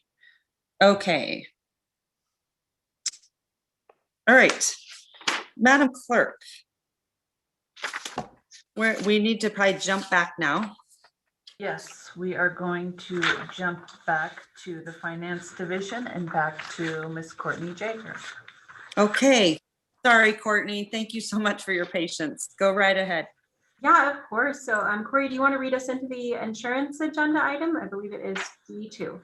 Yes, it is G2, review possible approval of the Reno Sparks Convention and Visitors Authority fiscal year 21-22 property, boiler and machinery, pollution, liability, general liability, automobile, umbrella, workers' compensation, public officials liability, crime and cyber liability, and associated insurance coverage. Great. So again, Courtney Jaeger, Vice President of Finance for the record. So annually, we present to the board our renewal options for our insurance coverage, including the general liability, automobile coverage, umbrella coverage, and other coverages. Staff is currently evaluating 2 renewal options, both of which currently have outstanding quotes for certain portions of the coverage that we are waiting to receive. And even as late as last night, we were receiving updates to those quotes. As you read in the staff report, the insurance market is facing significant challenges this year with respect to investment income losses, substantial claims, and the ongoing challenges of the pandemic. We anticipate to obtain completed quotes for both renewal options within the next few weeks, and we will select the fiscal year 2022 renewal at an amount not to exceed $445,000. Today, we have on the call Brandon Lewis, Vice President with USI Insurance Services, and he will discuss the 2 options that we're reviewing. After his presentation, we will be asking the board to grant staff the authority to select a policy once both renewal options are finalized and can be fully evaluated. And with that, I will turn the presentation of this item over to Brandon. Okay, Brandon, welcome. Thank you, Madam Mayor, members of the board, and Courtney, thank you for the introduction. And we're always proud to work with the RSCVA and try to get the best options available. I've shared my screen with an updated version of the options. Just wanted to ask if everybody can see that. Yes, good job, Brandon. We see it. Perfect, thank you. As Courtney mentioned, so while we're seeing a continuing challenge in the insurance markets, what's called a hard market has not occurred. For the prior 10 years or more, we've seen relatively stable, very competitive rates in the property and casualty industry. But over the last few years, a lot of it really got up and going in 2017 with just such significant hurricane losses that year, wildfires, to the point where even before 2020, the insurers, we were seeing increasing property insurance rates. And unfortunately, those have all continued to snowball together. This updated page that I've got up here is option 1, which is with your current incumbent insurance programs. And the insurance program that the RSCVA is with for property, cyber, and pollution is the Alliant Property Insurance Program. This has been and may continue to be the most competitive program overall to provide property insurance, earthquake, and flood for public entities, especially in Northern Nevada. We've worked with them since 2013. And each year they provide us an estimate in May, and the formal quote usually comes the first week of June. So we're expecting that next week. We've given you the estimate here based on the underwriting guidance of up to about a 43% increase. Most of that is rate increase. About 1% is the values going up a bit as they do every year. And so you can see that first item is a significant increase there to about $311,000. This program, I believe it's mentioned well in the staff report, is actually a program that's marketed every year. It's made up of over 30 insurers and reinsurers. And so the program is marketed each year. They will actually fit pieces of the puzzle together. There are different layers in this program. And if one insurance market's more competitive than the other, they'll replace them to get the best overall rate. And we always like to make sure to mention that. And so they're continuing to work on that. Again, broad property coverage with business income, extra expense, and boiler and machinery. You can see the RSCVA currently purchases $10 million in earthquake and $10 million in flood, and also equipment coverage for mobile equipment. This program also includes cyber and pollution liability, which historically has been a very cost-effective purchase. You can see the expiring premiums for cyber and pollution are only about $5,800 and $1,400. If the RSCVA had purchased its own separate policies from this program the last few years, those premiums would probably be at least $15 to $25 and increasing this year. So it has been a very competitive program whenever we compare it on any government entity client. But you can see here the estimates for those increases are significant. And those, to be honest, are the most volatile. The cyber insurance market is under severe stress right now. We keep seeing different numbers, but the number of ransomware attacks has increased anywhere from 300 to 600%, depending on what source you look at. And the severity of those ransomware attacks has gotten worse. I think the Capital Pipeline one a couple weeks ago is a good example of that, unfortunately. We're seeing the cyber insurance markets just pull back.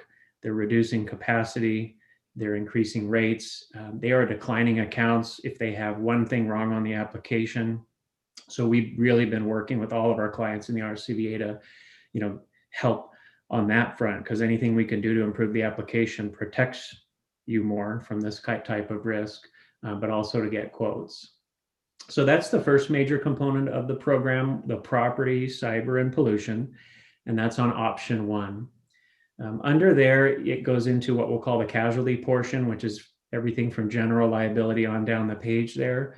Most of that coverage is with Travelers. It's written with their public sector government group that specializes in this. They have really worked with us over the last few years for the RSCVA. Each year we push them, and last year was especially hard to provide the best rates possible. You'll see the general liability is going from $31,600 to $35,900. That's a 14% increase, but that's unfortunately what we're seeing in the marketplace in that range of liability increases. I looked back over the last few years, and this general liability premium was about $60,000 before the SMG contract. And then once that happened, because of that contract and how we helped negotiate the insurance requirements, Travelers recognized that you were transferring risk along with those operations. So from 2017 to 18, that premium went from about 60 to 40.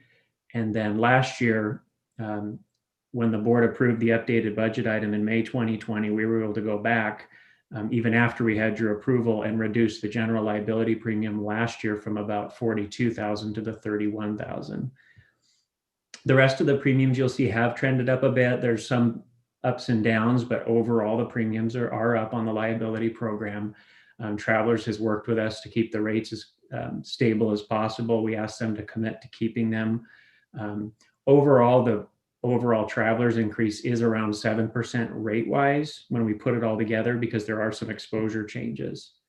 You'll see Travelers provides workers' comp, and one benefit there is, as the RSCVA has had marketing staff in other states throughout the years, we're able to add those as needed. The crime coverage is also with Travelers. You'll see that trended up a bit.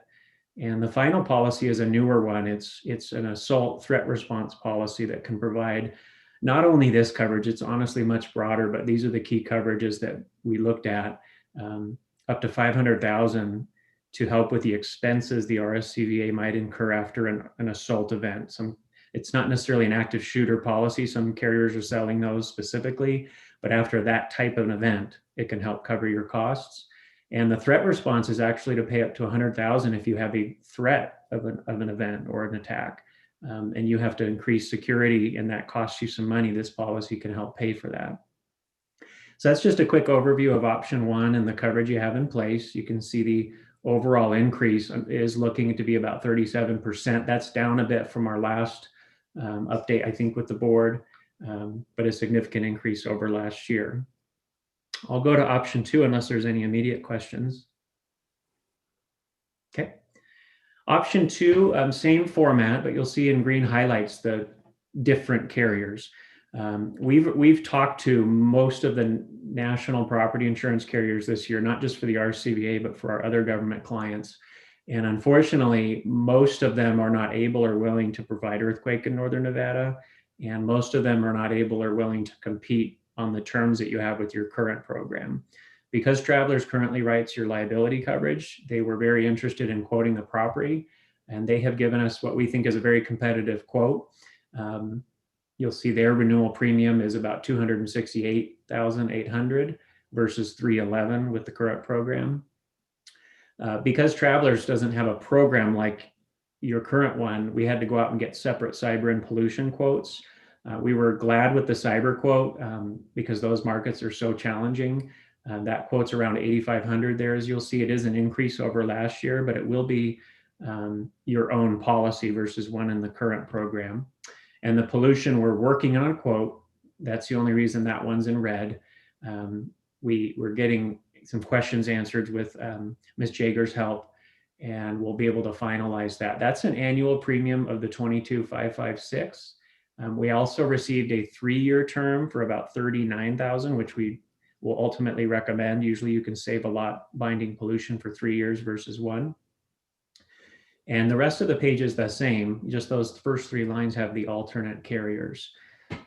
I'd be happy to answer any questions. We certainly appreciate the opportunity to present these to you. All right. Does anyone have any questions for Brandon? I don't think so, Brandon. That means you're doing a great job. Well, thank you. Is there anything? Anything else you'd like to add, Brandon? I don't believe so. Courtney, I'll turn it back over to you, and unless you have a question for me. Great, so it doesn't sound like there's any questions. So just to recap, we're carefully evaluating our options in this difficult insurance market. So we are asking the board for the authority to select a renewal option at an amount not to exceed $445,000. So with that, I will turn it over to the board to have present questions or make a motion. All right, perfect. Okay, so let's head to the board to make a motion. Can we go back to the original screen? Perfect. Okay, can I get a motion from board members? Madam Mayor, I'd be happy to make that motion. Okay, all right, thanks. I'd like to move a motion to authorize the purchase or the choice of insurance carriers as presented, and authorize staff to choose between the 2 options and the insurance coverage we will be purchasing. All right, so I have a motion and a second. All those in favor say aye. Aye. All those opposed, motion carries unanimously. Okay. Thank you. All right, heading back to you, Corey. Madam Clerk. All right, yes, we are on to item G3, public hearing regarding the approval and resolution 598, adoption of the budget augmentation for the Reno Sparks Convention and Visitors Authority for fiscal year 2021. Ms. Jagger will take us into that. Perfect. So Madam Clerk, at this time, we will open the public hearing. Was any correspondence received and public notice given? We have no public notice given. Okay. All right. Thank you. All right. Courtney, I believe this is all you. Great. All right. Thank you. So today we are presenting for approval a budget augmentation. NRS 354 requires that we augment our budget if actual expenditures are expected to exceed budgeted expenditures. Back in December 2020, you'll remember that we presented a budget augmentation that asked for an additional $6.2 million in spending authority with a strong emphasis on marketing. The augmentation being presented today is much smaller at around $600,000, but it is necessary per NRS. We do have the revenues to support this augmentation. As discussed previously, revenues have come in over the budget presented at the beginning of the pandemic. So this budget augmentation has 3 primary objectives. The first is sales incentive bonuses. No incentive bonuses were budgeted for sales in the fiscal year 21 original budget or the augmented budget. The latest update from sales is that they are estimating their bonuses will be up to $117,000. Award of the bonuses are subject to CEO approval after July 1. However, we would need the board to give authorization now for potential bonuses since we need the budgetary authority in this current fiscal year. So next is the apportionment that is allocated to the Incline Village Crystal Bay Visitors Bureau. As discussed in the fiscal 22 budget presentation, increases in the amounts collected that go towards the apportionment are largely being driven by vacation rentals in Incline Village. And the last item is an increase in debt service transfers for costs associated with the bond refunding. Again, these costs were factored in when we calculated the $7 million savings, and now we need the budgetary authority to pay the related closing costs. We'll also have administrative adjustments in this budget augmentation, such as tying out beginning capital fund balance from the budget to the actual audited financial statements and other administrative items. And this was relatively quick, so I'll go ahead and either open it up for questions or for the board to make a motion. Okay, fantastic. Great job, Courtney, as always. Okay, can I get a motion from, unless there's any questions, is there any questions? I don't believe so. Can I get a motion from any board member? I'll make a motion to approve as presented. I'll All right. second. I have a motion from Mr. Sturbins, a second from Ms. Silver. All those in favor say aye. Aye. Aye. All those opposed, motion carries. All right, moving right along. Madam Mayor, Court. can I jump in quickly here? Sure, sure. When we opened the hearing, I think Madam Clerk indicated there was no public notice given. I think she was misspeaking. I think this was properly public notice was proper, and we received no public comment. Public comment, right. So proper notice was given, you're right. So correction is proper notice was given and no public comment was received. All right, so now we got that on the record. Perfect. Okay, moving right along. Where are we at? Now we're at Item G4. 4. There we go. And Courtney, would you like to take us into this item, please? Absolutely. So today we are presenting for approval the purchase of repairs and upgrades to the Lutron lighting system at the Reno Event Center with vendor Nelson Electric. This purchase is much needed as the lighting control system has critical issues. The software is outdated, the battery backup system has exceeded its useful life expectancy, and the processor is at risk of failure. This has been on our radar for a while, but a recent emergency service call diagnosed some of the more critical issues.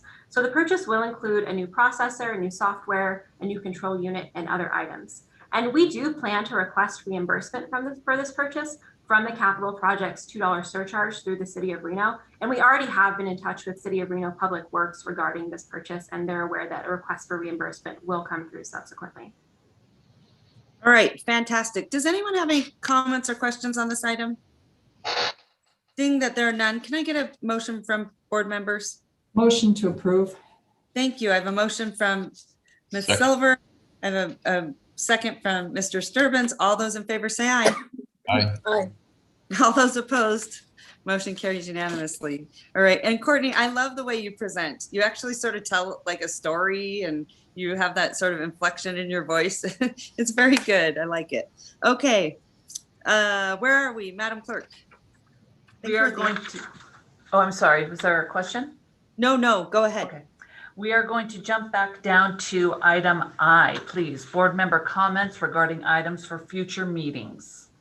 All right, fantastic. Do any board members have any comments for future meetings? Or any anything you want to see on the agenda? Okay, there's a couple things I need to bring up. I have sort of a laundry list here, so bear with me.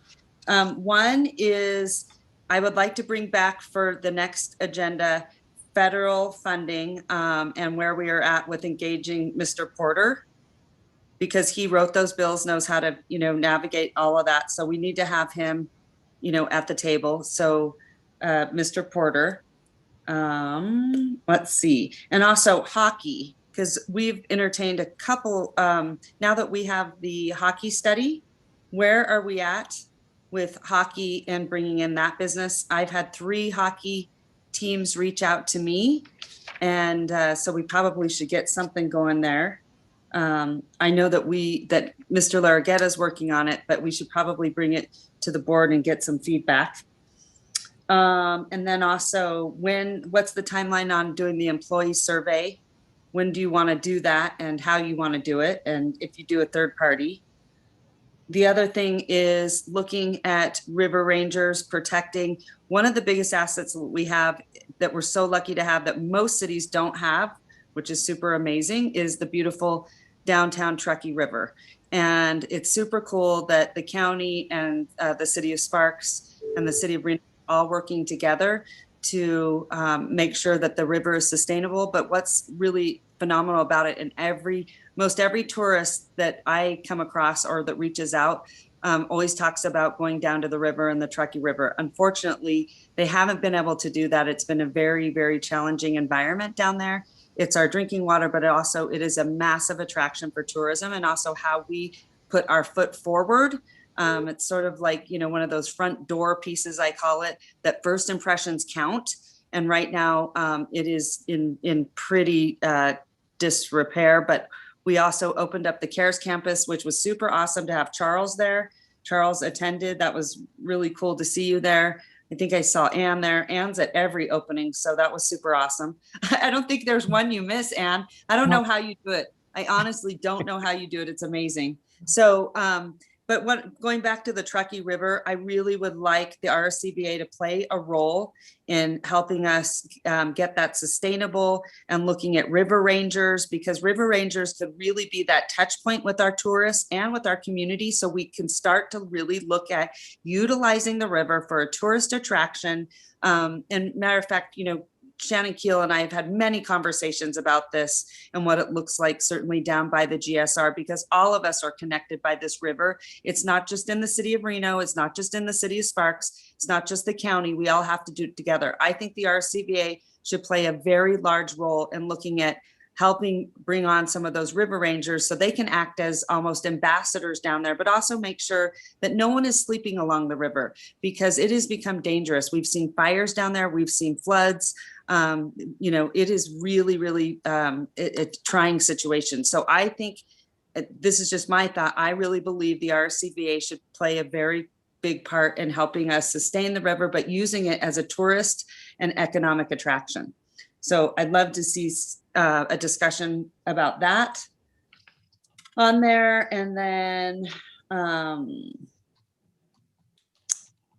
one of the things we've talked about for a long time is bowling, you know, and marketing activation for the bowling center. We really kind of, I know we've hemmed and hawed about it for a long time, but we kind of need to talk about that. I've always said we probably need a marketing committee for, you know, the bowling stadium. That was one thing that we, you know, I've talked to a few people that have wanted to activate it with obviously multi-purpose instead of just bowling, and looking at the university ways we can activate. And one of the things is I've been talking with a few groups to activate it with esports. So we take those lanes that actually do screens and you can do esports and so forth.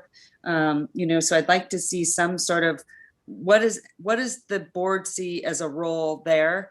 And what that looks like. Because honestly, the bowling stadium, you guys, is it's pretty phenomenal. It's massive. And most people that come here don't even know that we have it. I mean, nationally, people don't know about it. And I think it's crazy. It's the largest in the country. And it's impressive if we make it impressive, but it's almost like as if we sort of push it off to the side and say, okay, you know, that's in the corner over there, right? And I think we really need to talk about what that looks like. If we really want to get it activated.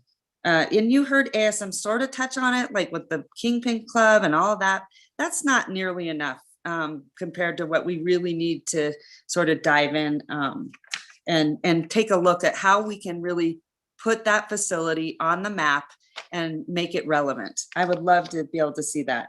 And then the other thing I'd love to know of 3 big conferences that we could all participate in, Charles, what we could go after, give us 3, you know, major conferences. You know, I'm happy to get on the phone with them. You know, that's how we did it with Rick, the group you brought in, the IGBO, when you brought in the bowlers for IGBO. That was awesome. And so I think all of us could really play a part. Maybe Shannon calls them and says, hey, love to see you in Reno. Come check out the GSR. You know, this is where you can stay. And then, hey, you got to come and see the event down in Sparks that Sturbans puts on, you know, things like that. I think we can really go after some of these big events, just maybe naming 3, but all of us kind of together are sort of working it and attracting this. And then, hey, you got to go see Andy up at Tahoe. You're going to love it. It's beautiful. You know, I think there's a lot of synergy there. We've done that in the past with Rick. So I'd love to identify 3, you know, maybe they're so far out of the realm, but it would be great to have 3 big goals of big conventions or a conference that we just think is crazy. When we went to Interbike, if you guys remember, that was funny because they said, we just entertained you guys coming down here because we felt sorry for you. That's what they said. We felt sorry for Reno. And we ended up landing it. Remember, Mr. Larraguetta?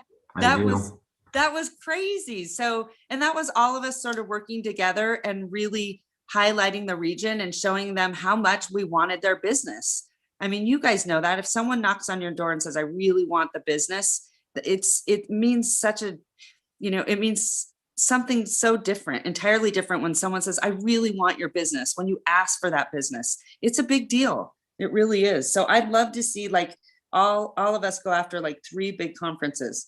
And then I think, Rick, you mentioned a development fund, and we talked about that. I think Lucy brought it up. I think development fund for special events, that's what you were talking about. I'm Yeah. just writing the notes that because we had such a long agenda. Is that what you were wanting to see?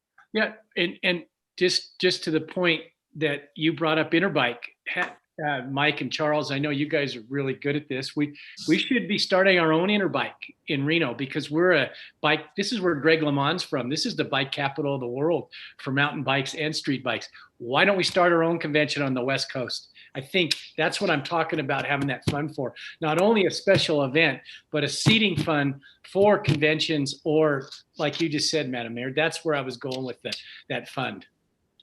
Perfect. Okay. So maybe we put that, or let's put that on there for discussion. And then the other thing, an update on the USBC extension of the bowling contract. Let's get an update on that. Yeah, and I might add to that, Madam Mayor, we are in talks with doing a possible $1 million tournament on the off season out there when we're not using it for the tournaments in the building, as a plug to get everybody in Reno. And I know everybody will get a piece of the puzzle if we make it a national event. So we're working on that as Caesars, actually. So.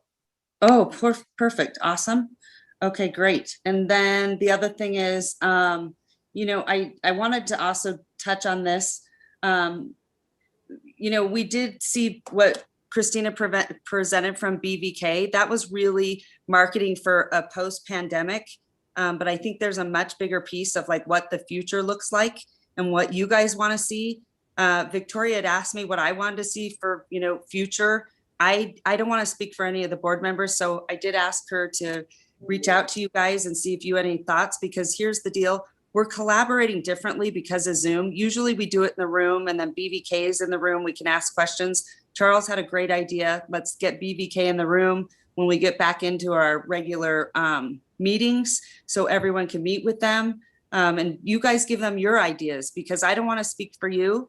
So just because I'm the chair, that doesn't mean that that's the idea that we run with. It's got to be collective and collaborative with all of the board members. I think that's super important. So Charles had a good idea and said, we'll bring them back when we get in person, which would be good. So I want to just clarify that, because I think there was some confusion whenever I sent it out.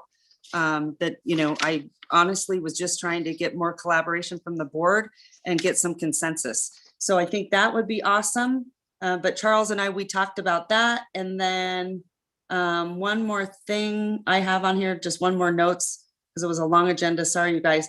When are we going to be bringing staff levels back, do you think, Charles? What are you thinking? Like I said, Mayor, I think that we have to go through to see where that augmentation could take place. I've got priorities that I've met with both sales and marketing with their needs. And as the budget will allow us, we will absolutely be able to do that. Okay, awesome. All right. Then with that being said, I think we can wrap it up. Sorry to ramble, but there was so much on today's agenda, and I think everyone did a really great job. Couple of hiccups, I think, with ASM, but other than that, thanks everyone for your time. I know this was long. So let's go with probably your most favorite motion. I'm going to give it to you, Mr. Chapman. Madam Mayor, really quick, this is Shannon. I just want to make one quick comment. I definitely appreciate that, as the revenues go up, we need to make sure that our staffing levels are appropriate. But I think a lot of us have realized that we're able to do business in a much different manner now and be a lot more efficient. So I just want to make sure that we take a really good hard look at what positions we bring back, because not all the positions we had before do we necessarily need to have again. Yeah, I just want to put it on our radar, because one thing we did at the city, we really cut, and now getting them back, it takes a long time.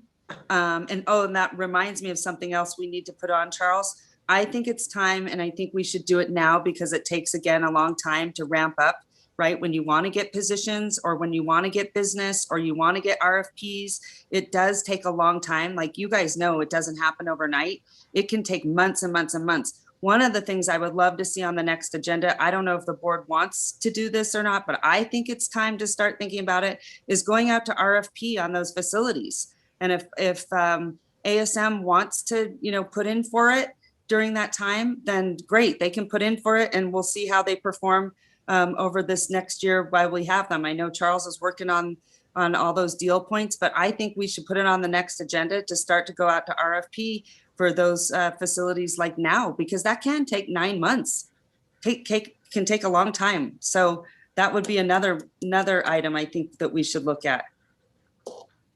Mayor Shivi, I just have a quick question to go back to your very beginning where you mentioned former Congressman Porter. Are you suggesting that we're paying him to be a legislative or a lobbyist?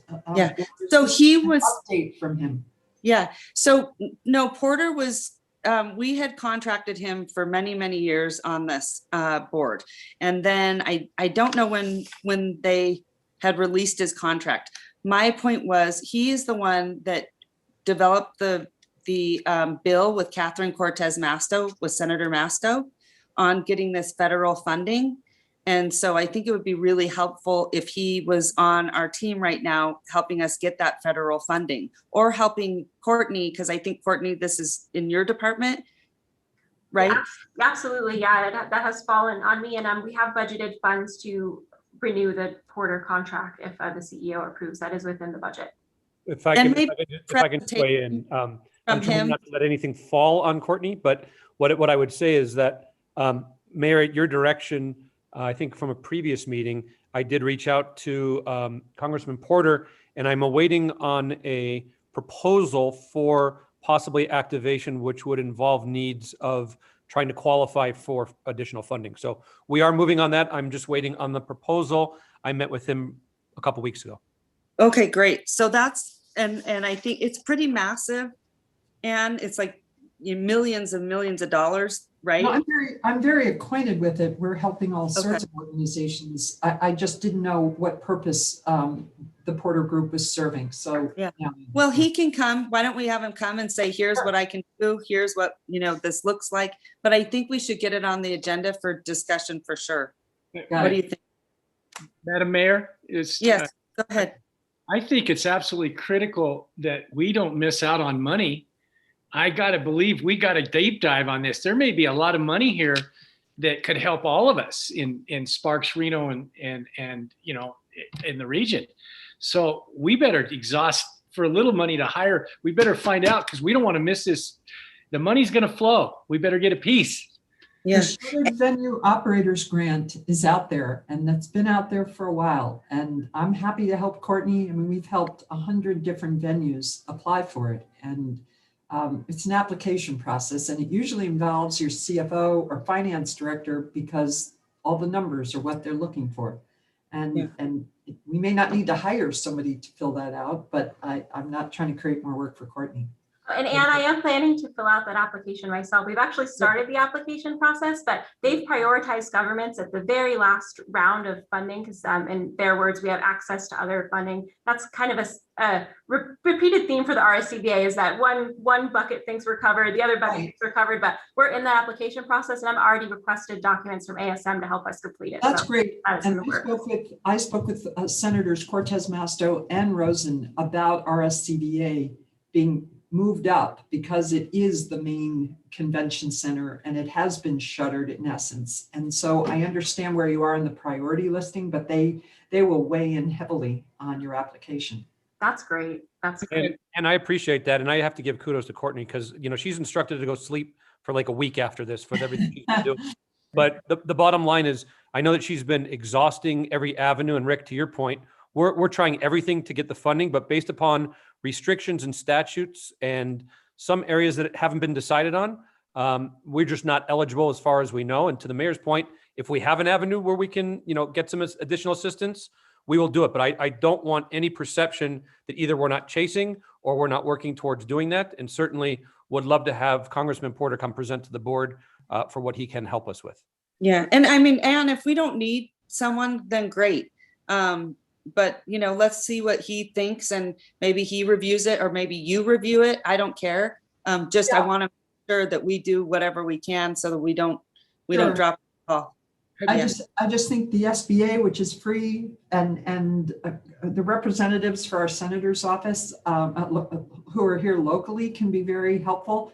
I'm not suggesting John Porter isn't immensely valuable, but he is a lobbyist, and that's a considerable amount of money I'm sure that he'll propose to help Courtney. I think we just have to take a look at that. I mean, I work with him all the time for free. I don't have to pay him. But let's just take a look at what his proposal says. Yeah, I totally agree with you. And Anne, what's the deadline? Do you know? It's at the end of July, I believe. And my understanding is it may get extended because to Charles's point and Courtney's point, there are many restrictions. And now Congress is looking at opening them up a little more because places like our convention center are quasi-government entities, and we don't want to miss out on that funding.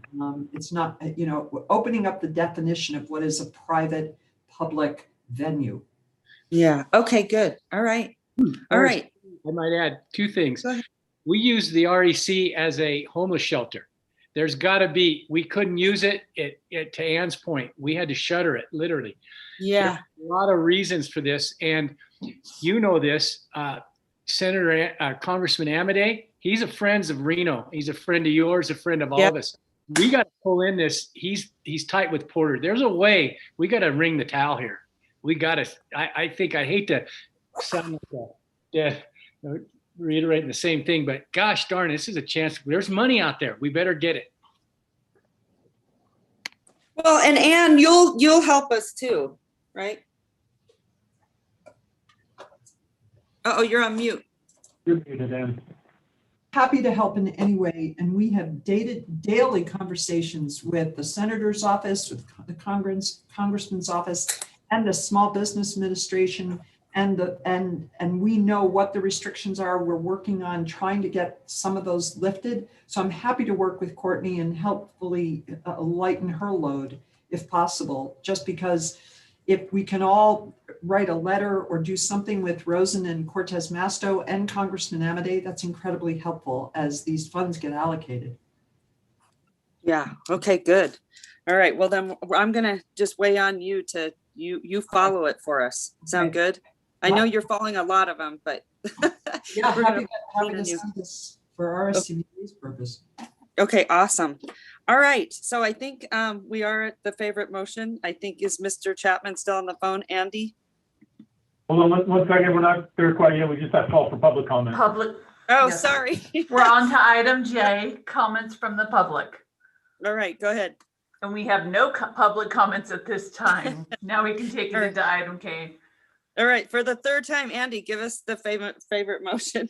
I'll move a motion to adjourn, please. All right, thank you. I have a motion from Andy Chapman. Does a second? Second. I have a second from Hans Silver. All those in favor say aye. Second.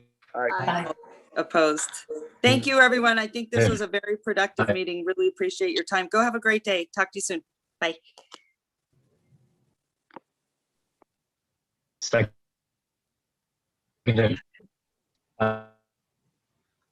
Hey, thanks for everyone who attended this meeting. It was a long one with a lot of things going on, but we got a lot of things done. Best wishes to Julie Williams, who is retiring and moving on to doing next things in her life and some great things. Be with us back in July 22nd. We'll be back here doing our next meeting. Thanks much.